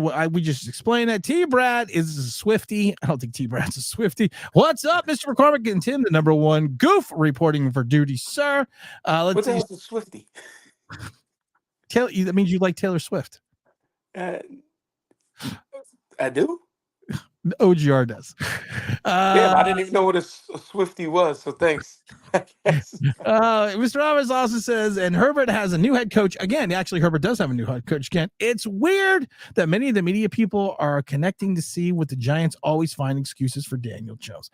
Did you notice that, and even before the Carl Banks all of a sudden pontificating about the fact that we all have to give Daniel Jones a second chance, there was an article in the New York Post that basically called out the Giants, referred to as Daniel Jones haters, saying you have to give him one more chance. Do you really after as a fan, you and I are just the average fan. You're going into year 6, and you have these sports writers and these other people in New York mainly saying that you have to give him T-Brad, you have to give him one more chance. What do you say to that? I mean, what are my other options with Drew Lock and Tommy DeVito? What are my other options? I got to root for Daniel Jones. I'm a Giants fan. I'm going to root for the Giants to win. But when I see the same old thing, I will be like, I told you so. I told you so. In the same way, if Daniel Jones comes and lights it up, you're going to come back and say, you told me so. And I'll openly admit, oh, damn, you did. He came out here killing it. I didn't think he had that in him. But yeah, I don't. I can't see it happening, and I don't have to give him. I have to give him another chance because the team gave him another chance. But trust me, if I was making that call, it would have been Michael Penix Jr. at 6. I probably would have tried to grab a quarterback as well. What's it? Giants reports the defense will burn out and won't be able to pass rush because the offense will not put up a lot of points to be able to make a team one dimensional. So teams will stay balanced and run on us. I talked about earlier in the stream about Shane Bowen and his defense, and the Giants are going, if he stays true to his form, what he did for 5 years with the Titans, it's going to be a Tampa style defense. It's going to be a bend don't break defense. It's going to be, we could give up the yards, but we're not going to let you score. He's going to mainly rush 4 guys when he's going to try to generate the rush with 4 guys. He blitzes maybe 25% of the time. Do you personally think, T-Brad, that this and this is a good point from Giants 34, with our type of offense, we potentially could be limited in the running game a little bit more than we have been before. So we're probably not going to be grinding it out. I think we're probably going to have to go more towards, a West Coast style type offense, a short passing game, But if you have a defense that's a bend not break, you have a defense that the idea is we may allow the offense to be on the field for 6-7 minutes, but if they don't score, we're fine. Do you think that's going to play well in New York? And do you think that's going to fit the skill set of Thibodeau and Burns? Who you talking about? Daniel Graham? No, I'm talking about Shane Bowen. Same thing. I don't really. Patrick Graham. Yeah, I really don't. It is just a preference for me as a human being, as a style with defense. I don't like a defense that's just going to sit back and wait. And in Tampa 2, it works great when you got like the players that Tampa had. Well, when you have John Lynch Warren and Sapp, you got Derek Brooks, Barber, and you get Derek Lynch. Yeah, it works better with better talent, and I don't think we address the front line enough. Like Burns is a good pick, but in the Tampa 2, I mean, I don't know. If Burns can be who they think he's going to be, then maybe him and Thibodeau can come and form something good, and we get somebody to step up. But we got a rookie safety, right? Yeah, there's a rookie safety out there, right? And we got a rookie corner, yeah, right? Okay. and Cordell Flott, and Yeah. Darnay Holmes. Yeah, because we lost the Pro Bowl safety and A pretty good corner in the Dory a Jack. solid corner. Now we upgraded on defensive outside because Azeez Ojulari is always hurt, Mr. IR. But I don't know if we made enough punch on that defense. I don't know if Burns is enough on that defense to make it be as good as it can be. Not him alone. Like somebody else is gonna have to step up. Like that rookie safety is gonna have to be like a great rookie safety who thrives in his defense. Like there's gonna have to be someone else that we didn't name to step up and play like, oh man, we didn't know he could play like this. I know we had a Pure K. He played good, but we're gonna need somebody else to make it happen. If that defense plays good and give Daniel Jones more opportunities, maybe he can get better that way. Maybe we could be a defensive team. My thing about this relying on the rookie safety, and this is something that's kind of bugged me a little bit. 2 years ago, which is kind of shocking that it was 2 years ago, you had the likes of Kyle Hamilton coming out. Oh yeah, I remember him. And Kyle Hamilton played in 16 games his rookie season. He only started 4, and he only had 60 tackles. So Kyle Hamilton was a high first round pick, or a mid round pick, I should say. Yeah, I think he won him around. He dropped. Wherever it happened, he dropped. He dropped. Because you don't take a safety in the top 10, because only 1 has been taken or 2 has been taken in the last 20 years, or in the top 5. But he is a guy that has all the talent. He's the guy that has all the ability, but he still only started 14 games and only had 60 tackles for Baltimore. But we're hoping that we're going to take a guy in the 4th round or 5th round. I forgot when we took him, and third round. No, he was second. The safety was second round. Yep. I was thinking the corner, but we took him in the second round. But he's going to be better. He's going to have to be better than Kyle Hamilton's first season in Baltimore. Mm. That's why that's what I find. That's what I find. That puts it in perspective. A little confusing. Coach Day says if Jones throws for 3,900 yards, enjoy the other 2 years left on that deal. Mr. Robertson, Oh, yeah. There's another question. Why did they start Runyon and Elmore out of position already? They are moving the two guys out of position already. I mean, I'm not going to say anything yet because it's the OTA. If we go into training camp and these guys are still playing out of position, then that's what it's going to be. But for right now, I'm not going to make an excuse. Why is Zuda being used in the OTAs as a tackle? The kid is a guard. Because it's the OTAs. Guys, stay off YouTube. Stay off Twitter. Practice. We talk about practice. We're talking practice. It's the OTAs. It's not even mandatory minicamp. These guys don't have to be there. It's the first day of school. Y'all still holding hands, finding out where the cafeteria is. It's the first day of school. Exactly. Tim coming in hot. This is Razzle the Great with that take. I don't remember what the take was because it was 23 minutes ago, but I bet it was awesome. It couldn't be a mediocre talent. Oh, that was the offensive line. Mara is watching Tim. If Carson Beck has a big year, could be huge.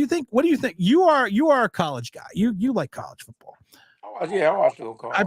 I probably don't watch much college football that I should. What do you think of Carson Beck? This kid from Georgia. Yeah.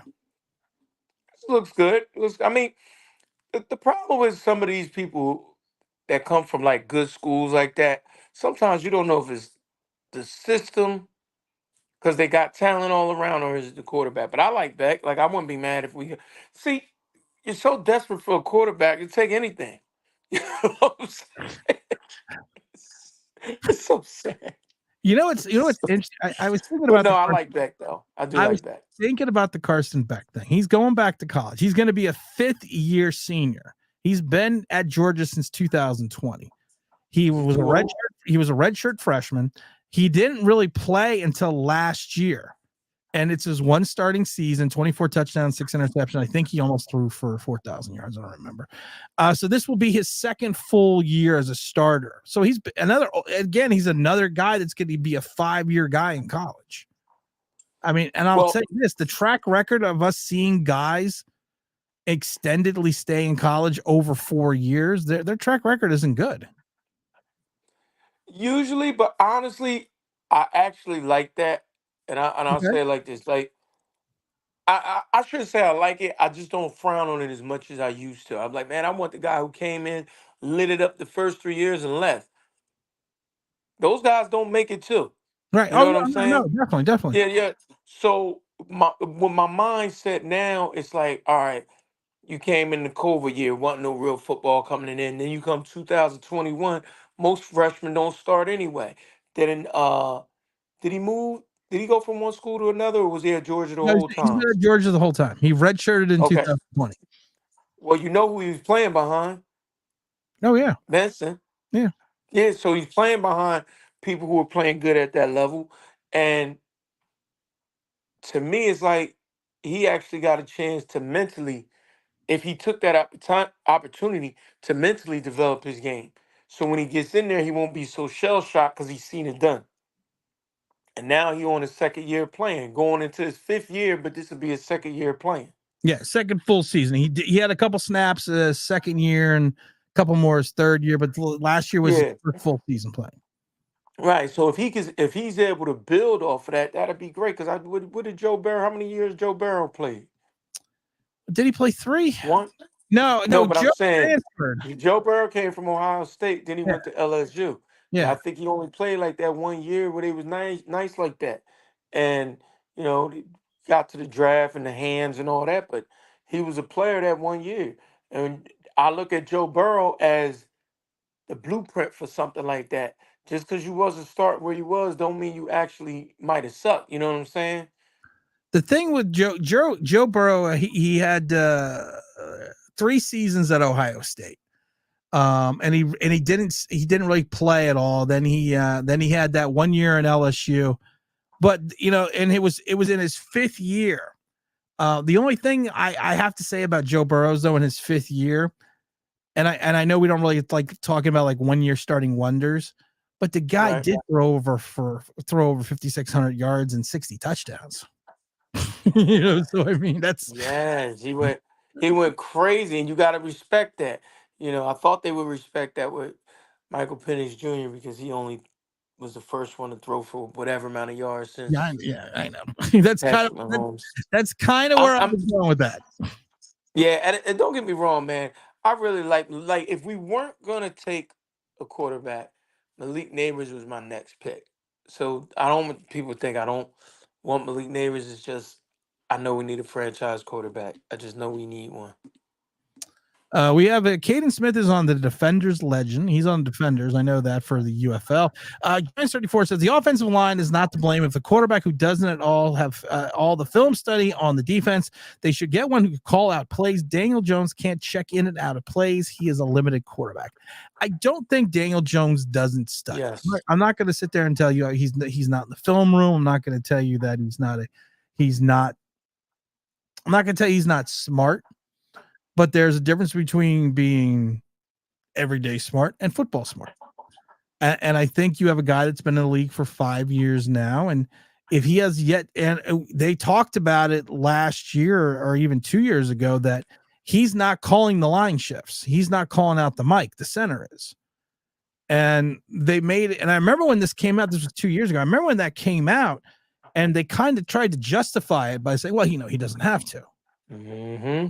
It's like, okay, well, maybe there are other quarterbacks in the league that don't do it. But how many times, I always tell people, how many times did you hear Eli Manning? 53 is the mic, 53 is the mic.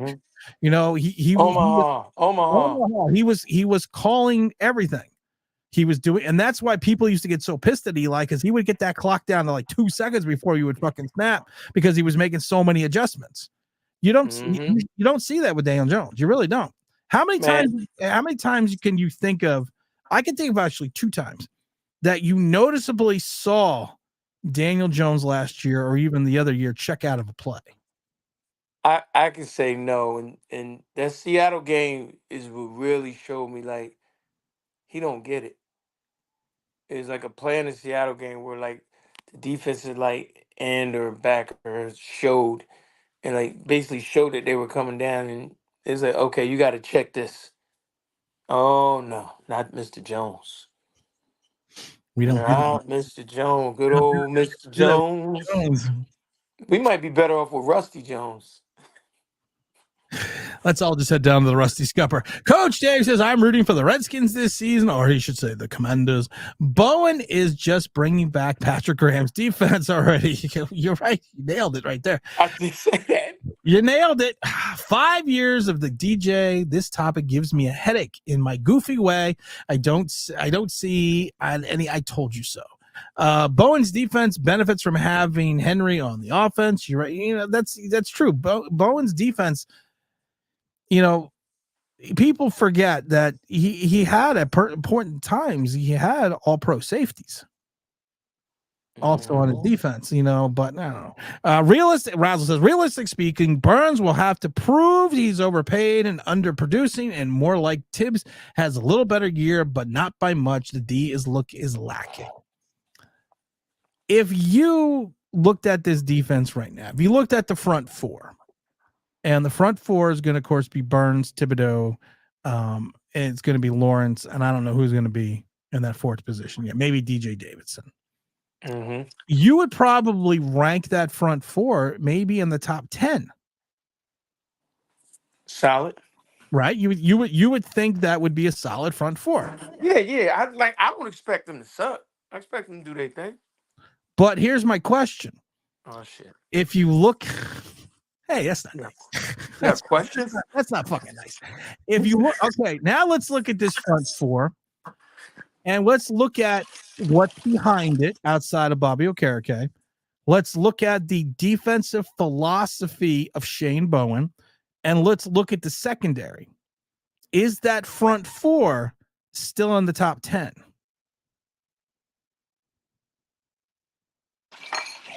Not with the secondary, because we got a whole lot of question marks out there. Outside of Bobby Okereke, you don't have question marks in the linebacking core?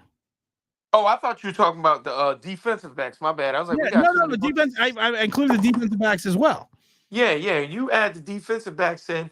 Like, don't get me wrong. Banks is my guy. No, Like yeah, I Banks. think Banks will have a good season. I don't think Like he's gonna Banks. regret. That's my guy. But even when you now I had to hate to think about that because Banks belongs in aggressive system. He does. He belongs if to play in this system is not going to suit his needs, and he may regress. Thanks for bringing that up. Yeah, we're no longer a top 10. Kind of where I'm going. Yeah, That's kind of where I'm going with this. I read minds tonight. That's my new. Banks That's to my me is a skill. man-to-man, and I've brought this up on streams before. To me, he benefits from a straight up at times. I don't think he's not a guy that can't play zone, but he benefits from an attacking style, one-on-one, man-to-man style of play where he is teaming up against, maybe not, this year will have to be the elite opponent, but this year with the Bowen defense, you're not going to have that. Now, people are going to say, well, Tim, take a look at the likes of Rondé Barber, because Rondé Barber, of course, played in the Tampa 2. But that's Rondé Barber. He was an aggressive corner who could play man to man, 5'10", 185 pounds. He played till he was 37 years old. But he was also a guy that played in the Tampa 2 style. But people forget he was allowed to. He was allowed to. But here's the thing about the Tampa 2 style. Rondé Barber, people forget, played from 97 to 2012. So he didn't always play in the zone Tampa style defense. He played aggressive man-to-man style. You got the likes of John Lynch on the other side and Brooks and people we've talked about before. He was able to play that aggressive style. Is Banks going to suffer for having to go into a soft zone type defense and bend not break? Unless if we get pressure, Banks will thrive. If we're the type of team we're able to get pressure, he's playing zone and just reading the passing lanes, Banks will thrive. But if we don't get pressure, it's over. Big 15-yard gains all day long. Blazin wants to know, Tim, and I'm going to ask you about this question as well. Tim, you are the opposing team's defensive coordinator. How do you stop the Giants? Easy. I'm putting 8 in the box, and I'm sitting there, and I'm going to dare you to throw the ball. And I don't care if Banks is going to get open. I'm going to shut down the run. I am going to have a guy play, not a spy, because I never like the term spy, especially when they call it for Michael Vick. I'm going to have a guy stay in the middle of the field. I'm going to limit Daniel Jones's running lanes.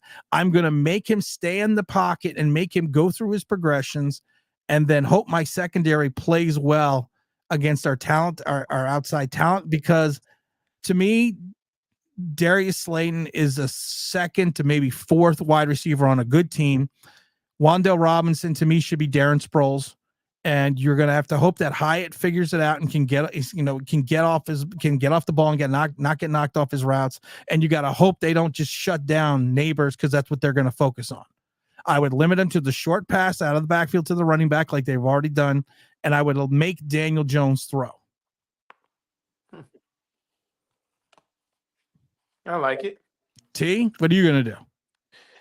Do you have that Remember the Titans? Of course. Yeah. I don't want them to gain another yard. No. I don't want them to gain another yard. You blitz Zone all night. You zone blitz all night. Okay. I feel as though I have a quarterback who is not good at processing defenses, easily fooled. So zone blitzes seems like the cowbell everybody needs. Problem with the zone blitz, though, you could be opening up running lanes. That's fine. Okay. Who's running? Who's the running back? It's not Saquon or anything. No, the quarterback. You could open up running lanes for the quarterback. He'll be too scared to throw. He'll be too scared to run. Like, I already know he's too scared to throw. Mhm. That's not saying a lot. We got R0B going. Ola, what's up, Big Rob? Please stay off everything. It is still May. I agree. That's why I say everyone just stay off fucking Twitter. Yes. Stay off. Don't watch these other YouTube videos because all they are doing, I'm gonna give you a hint because people in this room are smart. All they are doing is reading what other people saw who were there. So how are they giving their opinion on something that they didn't see? You don't see something, but somehow you're giving in your opinion because you're reading that something else that someone else read or saw. Well, And this just said. wasn't there until the last day. Well, this just in. I found out recently that Daniel Jones found out what locker is Eli's and what shitter Eli used to like to use during the games. He's just gonna follow Eli, do everything like Eli, because that's who they compare him to all the time. And he said he's gonna mimic and do everything like Eli. And that's the story for 2 days. Well, When your job is to create stories, you talk about anything. I hope Eli's wife's down for that. Hey, Oh, RFT says, can we create a meme of Tim being a hybrid of Goofy and Tim? We can all support our Goofy leader. We should wear them to the games so we don't have to look like DJ. Just fan on, man. Just fan on. I'm getting a paper bag. People didn't know that Starter came to me for the fan on revolution. You know, I didn't just make this. They sent me this. Because Yes. they know this is the next level of fandom is fan on. I am going to say this, and it's not going to be a surprise for all the people that are here. T-Brad had the greatest analogy about 30, 40 minutes ago. And I can't get it out of my mind now because I'm already seeing the thumbnail. And I love it because, we got R0B here. Rob, shut up a minute. I got to tell this story real quick. What up, Rob? T-Brad had the greatest analogy a moment ago. Carl Banks is Dwight Schrute. I literally cannot get that image out of my head now. and I have to appreciate that, T-Brad. I really do have to appreciate you screwing my brain now. There you go. For the next 12 hours. R0 No Diddy. is in his house. What's going on, R0? What's up, boys? What are you Hold doing? on, bro. Chilling, man. Just had some dinner a little bit ago.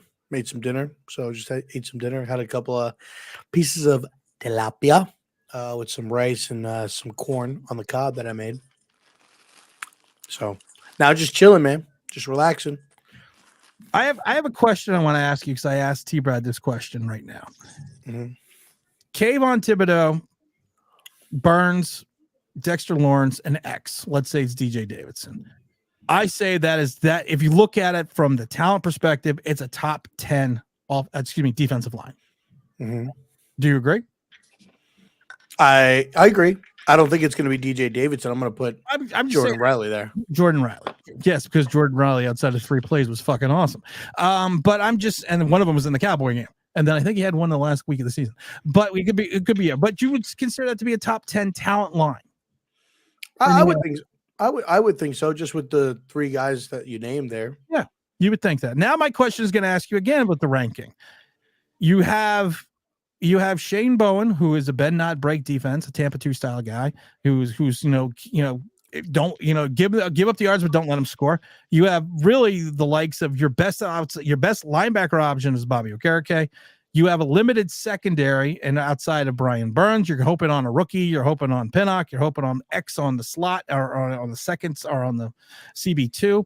If you take a look at what's behind these guys, does that still in the style of defense they are going to play? Does that still rank as a top 10 line?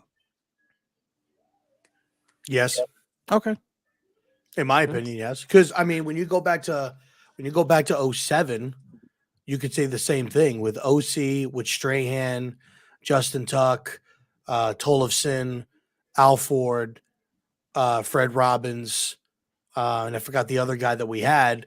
You would say, yeah, that's a top tier defensive line, and then you had Antonio Pierce, and I mean, Webster was a solid player. You had Mitchell, who had an extremely solid season, and there as well. But I mean, going into that, he wasn't like. But I'm like, saying no. I would put Mitchell and Micah McFadden on the same level. But during this, I wouldn't say Micah McFadden. You're gonna put Mitchell and Michael in. I don't know. I will because Kawika Mitchell had one good year in Kansas City, which was after the year that they released him, and then we brought him in, and he had a solid year for us. He was a solid contributor, but like he was a nobody really in Kansas City. Like, I mean, he was okay. Like, he was a good player. But we're talking about this season. But I would say he's a little bit more seasoned. He was 28 years old. He did have his one season. He had 77 tackles for the Giants. He had 54 of those were solo. He was a guy that was a 16-game solid contributor for the Giants on that team. You also had what's his name, Jabril Wilson, who was a solid safety on that team as well. People forget about Sam Madison, who was on that team as well, started 15 to 16 games. You also had James Butler over in there. You had the rookie Aaron Ross, or no, second-year player. He's a rookie or second-year player in Aaron Ross?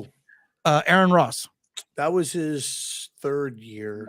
Third year. I couldn't remember who. He also you had Aaron Ross. Terrell Thomas was heard that they got a USC. But you also had. You got to remember. You also had Corey Webster time. You also had Corey Webster. Corey Webster, a good player. Like, he wasn't. Oh yeah, I love Corey Webster. Corey was a good player, but he wasn't like. But he wasn't even in the top 15 in the league, probably. But you also had the renaissance and the big play capability of R.W. McQuarters. So you had a lot more in that set. You have to remember the season. We're not talking about the career. But I know, but R.W. McQuarters, the only play that everybody remembers from R.W. McQuarters in 07 was the pick he had against Dallas. He was the fifth corner on the depth chart. But he was the fifth corner. he was still the fifth corner. That's but up until that point, he was just a special teamer, though. Exactly. But you had guys in that secondary. I'm saying Corey Webster. Don't disrespect Corey Webster. He balled. Corey Webster never got the. I still think he doesn't get the praise that he should. He's a guy that played in 120 games. I think he started like 95 of them. He led. I think he only had. I think he had around 20 something, 25 interceptions. So, big interception and big time games. But what I'm saying is like the guys that we had, Ross, Madison was at the end of his career. He was like 35 years old, 36 years old. Like, he was at the end of his career. But we're talking. We're not talking his career. We're talking. You're missing the point. No. I hear what you're saying. I'm talking about at that particular point. Sam Madison was 33 years old, 68 tackles. You know what the funny thing about Sam Madison is? And nobody wants to talk about this during the season, and I brought this up. Let's talk about it. He had 68 T-Brad, he had 68 tackles. Sam Madison did. Just guess how many were solo. 20. Guess how many solo 20. tackles. Rob, what's your guess? Sam Madison, 68 tackles. How many think were solo? 30. 61. Damn. He led the point of attack. If you remember, I lived the entire 2007 season, so I know it from soup to nuts. He led the point of attack. He was the corner on the other side that at times, even at an advanced age of 33, he could be left on an island. Even if the play was made, he kept the play in front of him, and he made the tackle, wait for it, on his own. So you can't sit there and tell me that defense wasn't special outside. I'm not saying the defensive secondary had so much more talent that this team does not have. For the season, not career, for the season. I understand that. But my point is, if we did not have the pass rush we did, those guys would not be getting highlighted the way that you're highlighting them right now. Absolutely. I get it. 61 solo tackles, 68 total. You don't think OC and Strahan being on the line and taking up blocks and giving him an opportunity to have a one-on-one situation to make a play helped? If that line was not the way that it was, you bring up Jabril Wilson. He wasn't even that good. Jabril Wilson was average. He was average. Better than what we outside of. Well, actually, he had how many? How many tackles do you think Jabril Wilson had?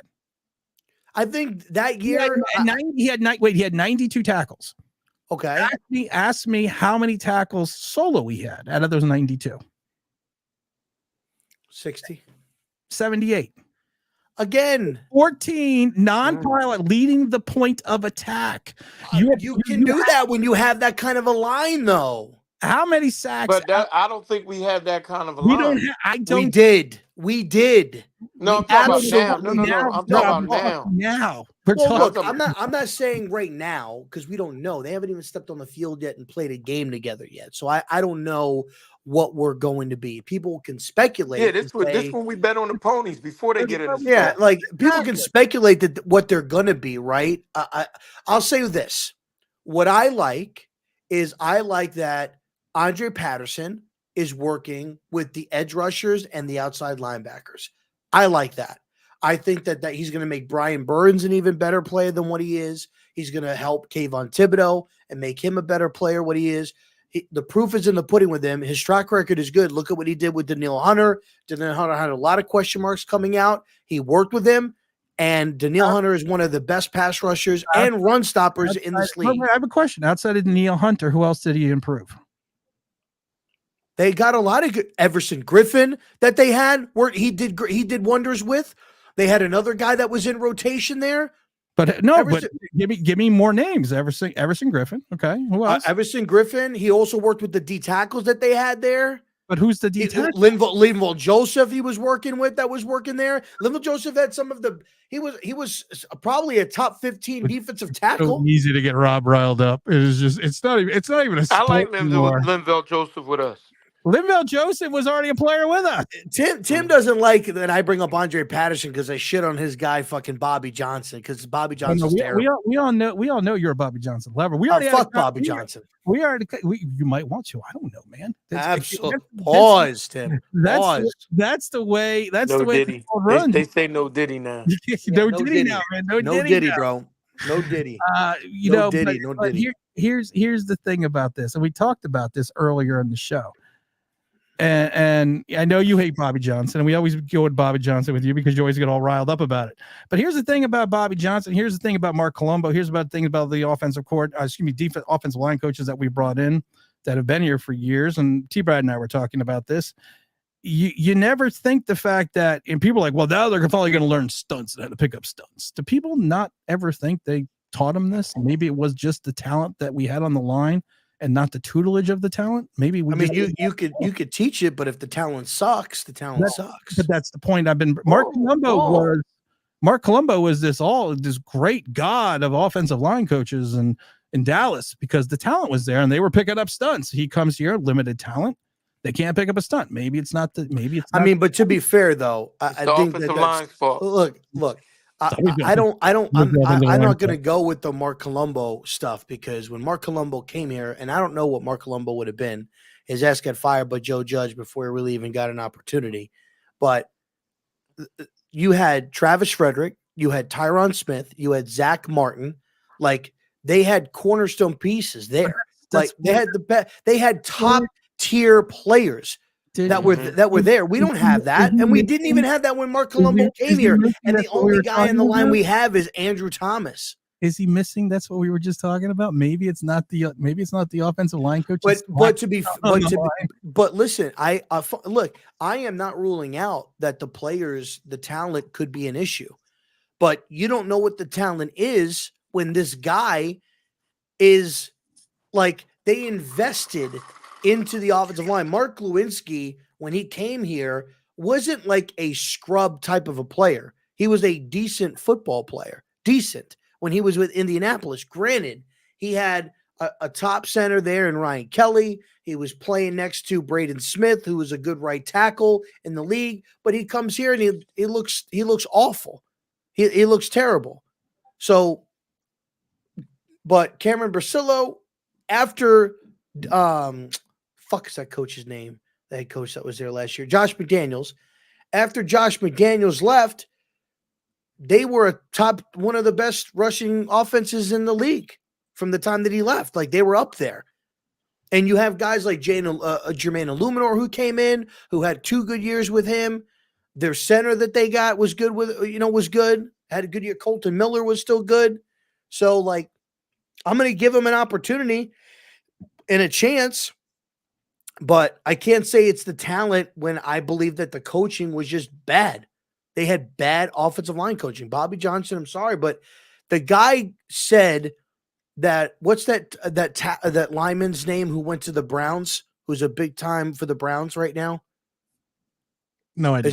He's a guard that he was with the Bills, and then he went to the Browns, and he was like number 77. His name escapes me right now, but he went and that he went and said, I didn't get the email. RF sent an email. I can actually look, but anyway, he just said that guy wasn't good, and that he wasn't very good. And the guy goes and he works with a guy like Bill Callahan, and he becomes an all-pro. But Bobby Johnson said the guy wasn't good. So I'm sorry, but Bobby Johnson's fucking terrible. I'm gonna blame the turf at the Meadowlands. Can I blame the turf? You can blame the turf. We've been on the turf. We can blame the turf. Yeah, I'm gonna blame whatever I can. There are those seams on the turf which they still haven't fixed. We actually showed them. Oh wait, here it is. Wyatt Teller. There's the stream. There's right there. You can see it. There's the seam right there in the turf. Even though our players get hurt on the road, we'll blame the turf. Well, you know what? Because they brought the turf with them. They rolled the turf in there. So we're all good. But RFD, I didn't get the email. So if send it to onlinebigbblue@gmail.com, because then maybe it's not going through there. You gotta Razzle the Great's just fun. He goes, it's all Bobby Johnson. And look over your head, Rob. There's the point. Come on, don't pick on Rob.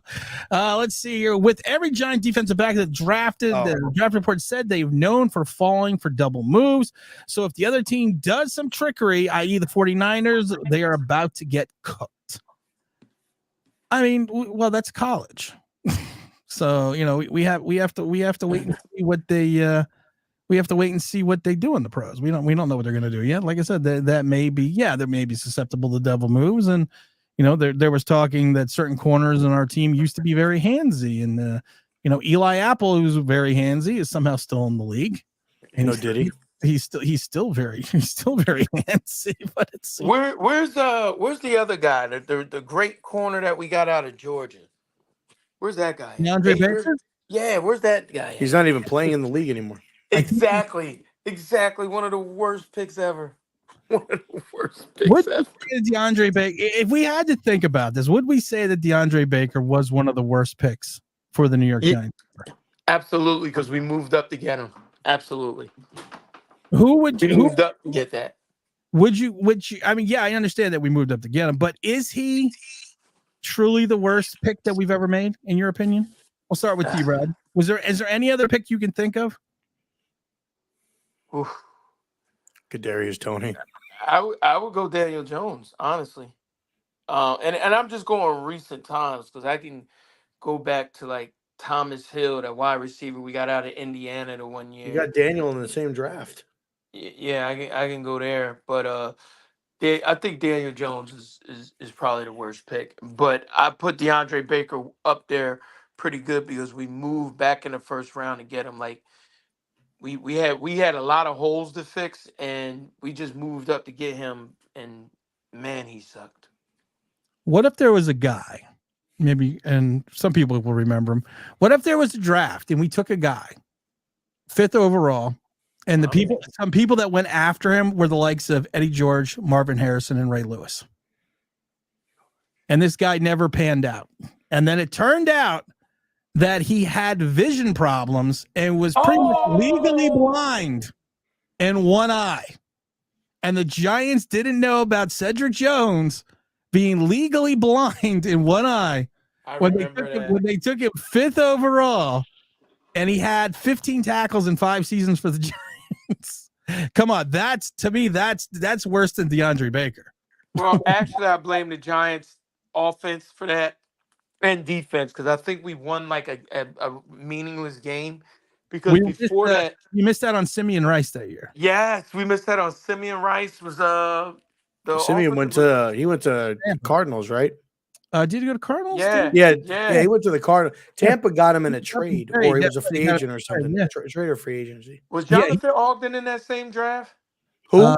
Jonathan Ogden, the offensive lineman. No, he wasn't. I don't believe. Yes. Was he in that draft? They drafted Ray Lewis and Ogden in the same draft. Because that was in. They actually drafted Ogden first, if I'm not mistaken. Yeah, I think, Ogden I think Ogden wasn't Ogden the first pick in the draft? No, he wasn't. No, the Jets took Keyshawn Johnson that year. Yeah. Oh, okay. Yeah. Keyshawn was the first pick. Keyshawn was the first overall pick. Then went Kevin Hardy, then Simeon Rice, and Jonathan Ogden, Cedric Jones, Lawrence Phillips, Terry Glenn, Tim Biakabuka. I probably forget him. Went to the Carolina Panthers. Ricky Dudley. People forget about Ricky Dudley. Willie Anderson. Eric. Let's see here. You had Reggie Upshaw. You had Eddie George. Yeah, there was Marvin Harrison. We've been better off with Willie Mays Hayes. Bro, when you think about it, how many Hall of Famers are in that first round? Oh, that's a lot.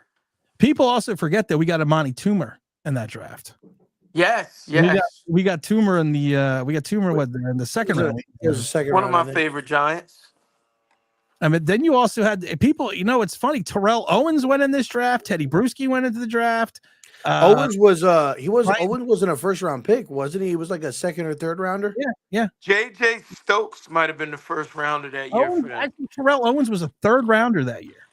I think JJ Stokes was the first rounder that year for the 49ers. Because JJ Stokes was supposed to be big guy. And he was an okay player. He was an okay player for San Francisco. You know, it's funny. I brought up this for a reason. It also Zach Thomas was in that draft. Who went in the 5th round. You got a lot of guys that went in this draft that were something special. But the reason I was bringing this up, the 1996 draft, there is a current Giant on this team, free agent, whose father was taken in a 1996 draft. Is he an undrafted free agent this year? He was a player signed by the Giants this year. His father was drafted in 1996. I can't give you things about it because then you're gonna know who I'm talking about. You guys gotta think. Are you talking about Casey Rogers? Nope. What side of the ball does he play, offense or defense? Again, that's gonna tell you there's not many free agents signed. We didn't sign that many free agents. Is it what's that guy's name? Chapman? Chapman? He plays on the offensive line. Green Bay used to say he has a tendency to trip over his own feet. So don't pull him as a guard. Oh, John Runyon? John Runyon was drafted in 1996. Yeah, but John Runyon wasn't a undrafted free agent. He was. I didn't say undrafted free agent. I said they signed him as a free agent this year. Oh, I thought you said undrafted free agent. No, I said they signed him as a free agent this year. Runyon was drafted by the Giants? No, Runyon wasn't drafted by the Giants. He was drafted in 1996. That's why I was bringing up the fact that the Giants had their worst overall pick in 1996. Oh. That's why I was lost because I thought you meant the Giants drafted him in 1996. Oh no, yeah. No. My fault then for trying to be scholarly. No worries. I apologize for that. But John Runyon was also drafted in 1996, and of course, John Runyon's son, John Runyon Jr., is now a Giant. A little bit of Giant history for people that don't know. Yeah, if he could play anything like his old man, we'll be great. Well, that's what we're hoping he's going to play like his old man. But you take who's also, I didn't know this, Joe Horn, the wide receiver. Out the Saints. Yeah, he had a great career at Kansas City. His son plays in Carolina. Danny Cannell went in the same draft. He drafted by the Giants in the 4th. Hey, I thought Danny Cannell was going to do good for us. I was hoping. I think we all were hoping for Danny Cannell, but you had that whole Kent Graham fiasco to go behind it. Yeah. When you think about it, we were as a franchise, we were very much in the same boat when it came to franchise quarterback. We just kept using different people. Instead of having one Daniel Jones, we went to Kent Graham, Danny Cannell. No, you got to remember we had the Dave Brown era, then we rolled into Cannell and Graham at the same time. which was kind of interesting. Kareem Abdul-Jabbar's son also went in that draft and running back over to From Miami. UCLA, yeah. Hey, listen. Oh no, The that last ain't time, him. the last I don't time we know. had a right guard playing, was he right guard? I think he was a right guard. Wearing number 76. He was a pretty good player. Jumbo Elliott. Pretty good football player. No, Chris Snee. Oh, Chris Snead. Who wants Chris Snead? From Boston College. Boston College, man. You only got drafted because he was Tom Coughlin's stepson. Or come on. Son-in-law. I don't think they were married at that point. I think they were just dating. Son-in-law. Son-in-law, that's what it was. I knew it was something. I'm looking up. Oh, wait. Actually, didn't they start dating? Didn't they start dating after he got drafted? I think they were dating in college. I think the relationship was there before he got drafted. Because they were talking about him being. I remember them jokingly talking about him being the son-in-law when they drafted him. Hey, but he ended up having a great career, and he's lost a lot of weight. Yep. Since he's reemployed with the team now. That's because we have to. Just got to reapply Aubrey Giant. Hey. But yeah, I just thought that was interesting. The 1996 draft. No one ever talks about these drafts. He might be able to start. John Runyon. Yeah. I'm hoping that he's able to scout some good offensive linemen so that we can fucking fix this line. I hope we fix this quarterback situation. Let's fix the quarterback situation. All right, guys, I got to run because evidently the refrigerator is making the noise again. All right.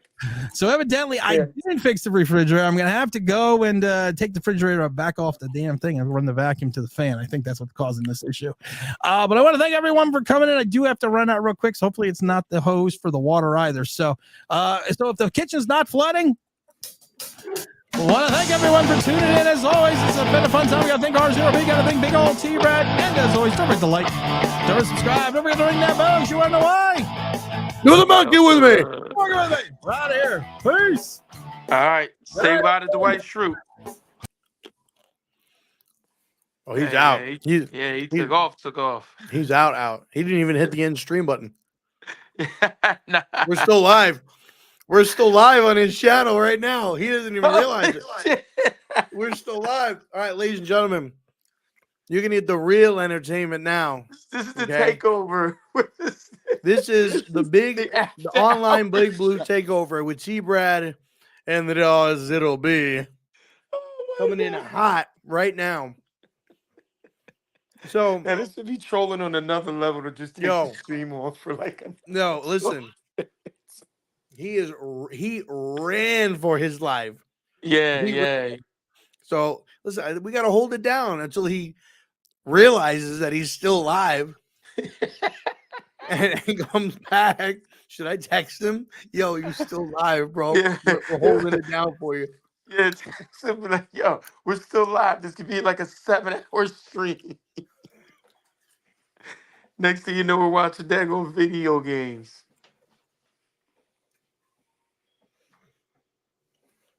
Oh man, this is funny as hell.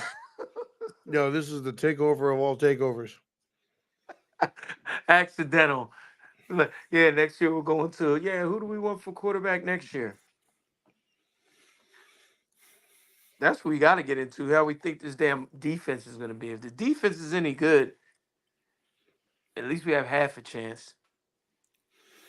We'll find out, man, what the defense is going to do. Give us a top 10 defense. I'll take it. I don't know if we'll be top 10, but I think, like I said, I like I said earlier, I like just because Tim ain't here, man, you don't hit the like. You hit the like anyway. Oh yeah, hit the fucking like. Yeah, hit them now. That way we be like, yo, look how many likes we got. Extras. The fuck you think this is? Hit the like button. But I like the fact that Patterson's working, with the edge guys. I think that's going to be huge. We'll find out. I'm not going to say that we're going to have like a top passer on paper. Does it look that way? Sure. Yeah, of course. But they got to step on the field and they got to do it. I will say I didn't realize that Burns was such a vocal leader. When you go back and you look at some of his stuff in Carolina, man, he was big vocal leader. And I think we're trying to get an identity. You know what I mean? And Pat Leonard trying to get an identity, and it matters. On his YouTube channel, he said, right now he's like, it's almost like, Brian Burns, like he's been a very big vocal leader, in the locker room and everything like that. I still think it's Dex's at this particular point. I think this is Dex's team. This like Right. to me, like Dexter Lawrence is the face of the franchise. I think this is his team, but it's good to have another guy like like Brian Burns in there to hold. I think Newbin is going to be a good vocal guy in the locker room too, and I think Daniel is going to be doing a reinventing himself. So maybe he'll become a little bit of a vocal leader or something like that. You know, So we who got to knows, see man? something because this is this is the worst stint of quarterback play I've seen with the Giants for quite a long time. And to be fair to him, he hasn't really had any daggone wideouts at all. So it's gonna be good to see what happens when we get one in here. Because I'm I I'm always I'm thought we should I'm have low kept. key hoping Waller comes back. Low key, like I think I don't think he will, but if he does, you get Waller back. You got Neighbors, you got Oh, Wandale, I you got thought he said he Hyatt. was coming back already. No, when did he? When did that? What, did he, is that something you heard recently? Nah, that's what I just assumed. I don't know. I No, thought he's I heard it, still but he's still unclear. you know what? I Dave's want him to just go ahead and reported. retire.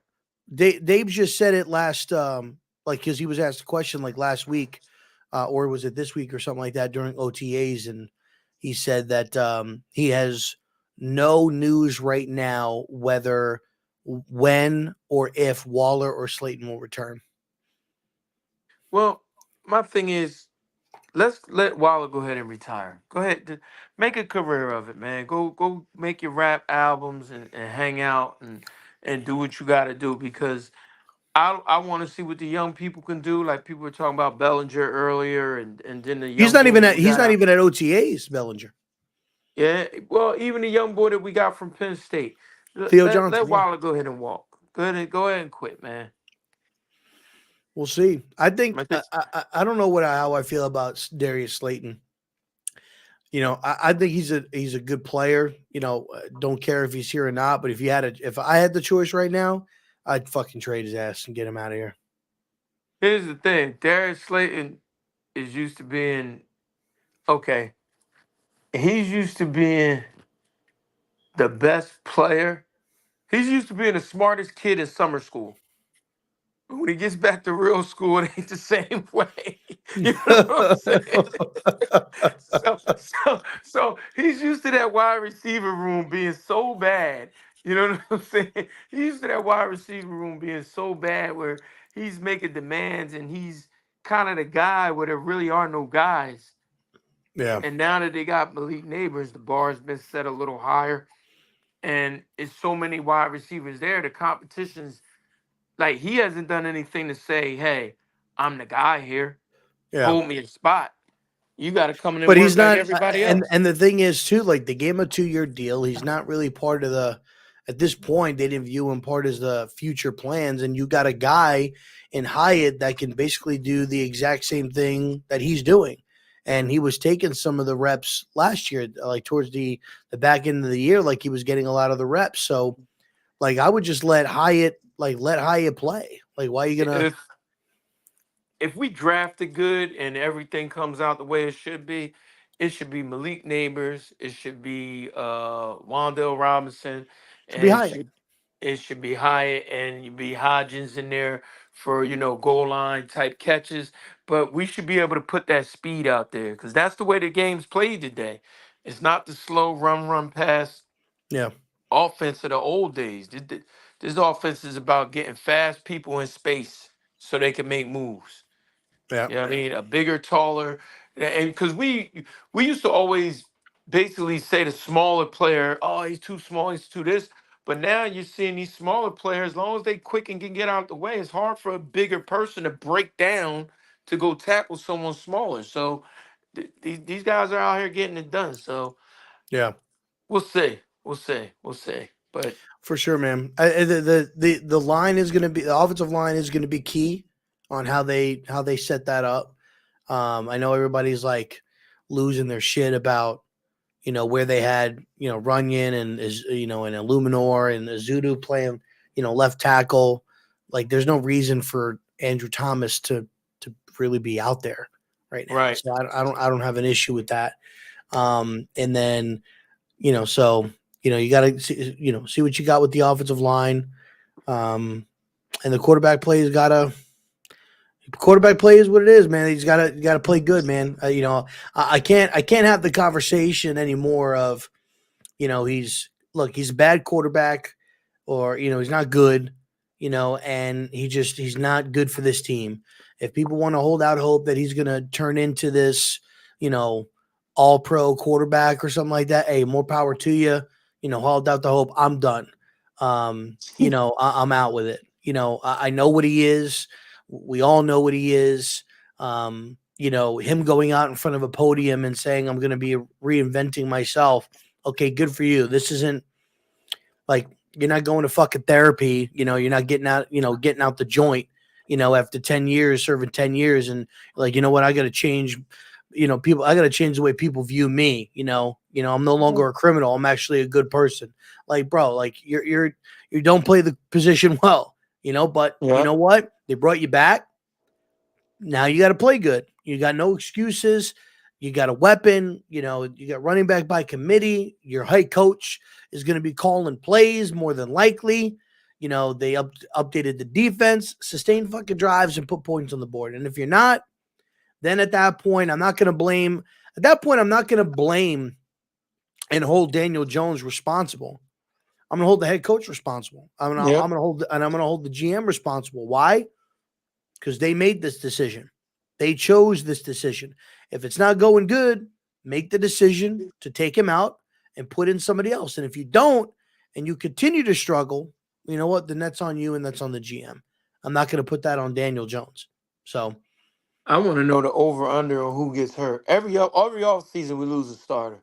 Who we losing this year? Okay. I'm not putting that into. How dare you? Hey, I'm going off statistics. I'm not rooting for it. Well, Trust me. If I had these type of we went powers, into I would game want to. one.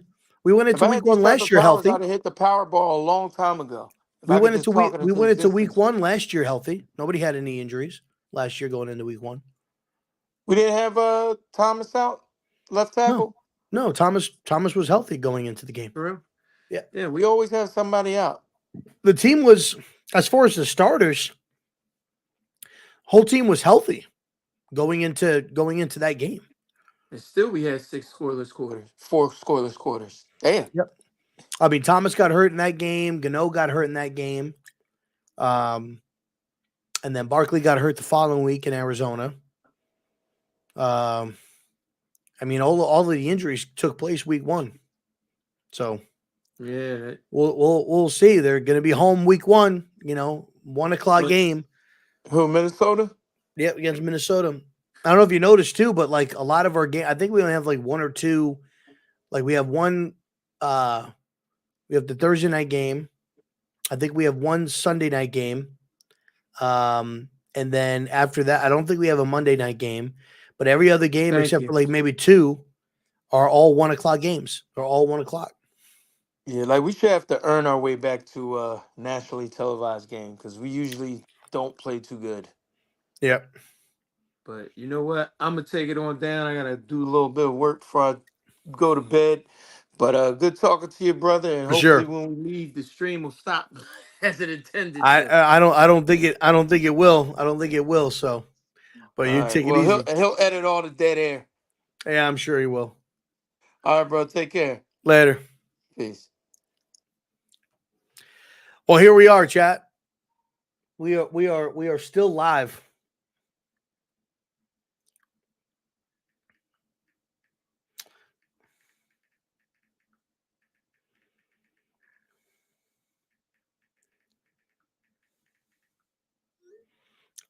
Tim, he read it. He read the first one when I said, "Hey, you're still live." So, just solidity here. Let me pull up the chat here. Pop out the chat, put it over here.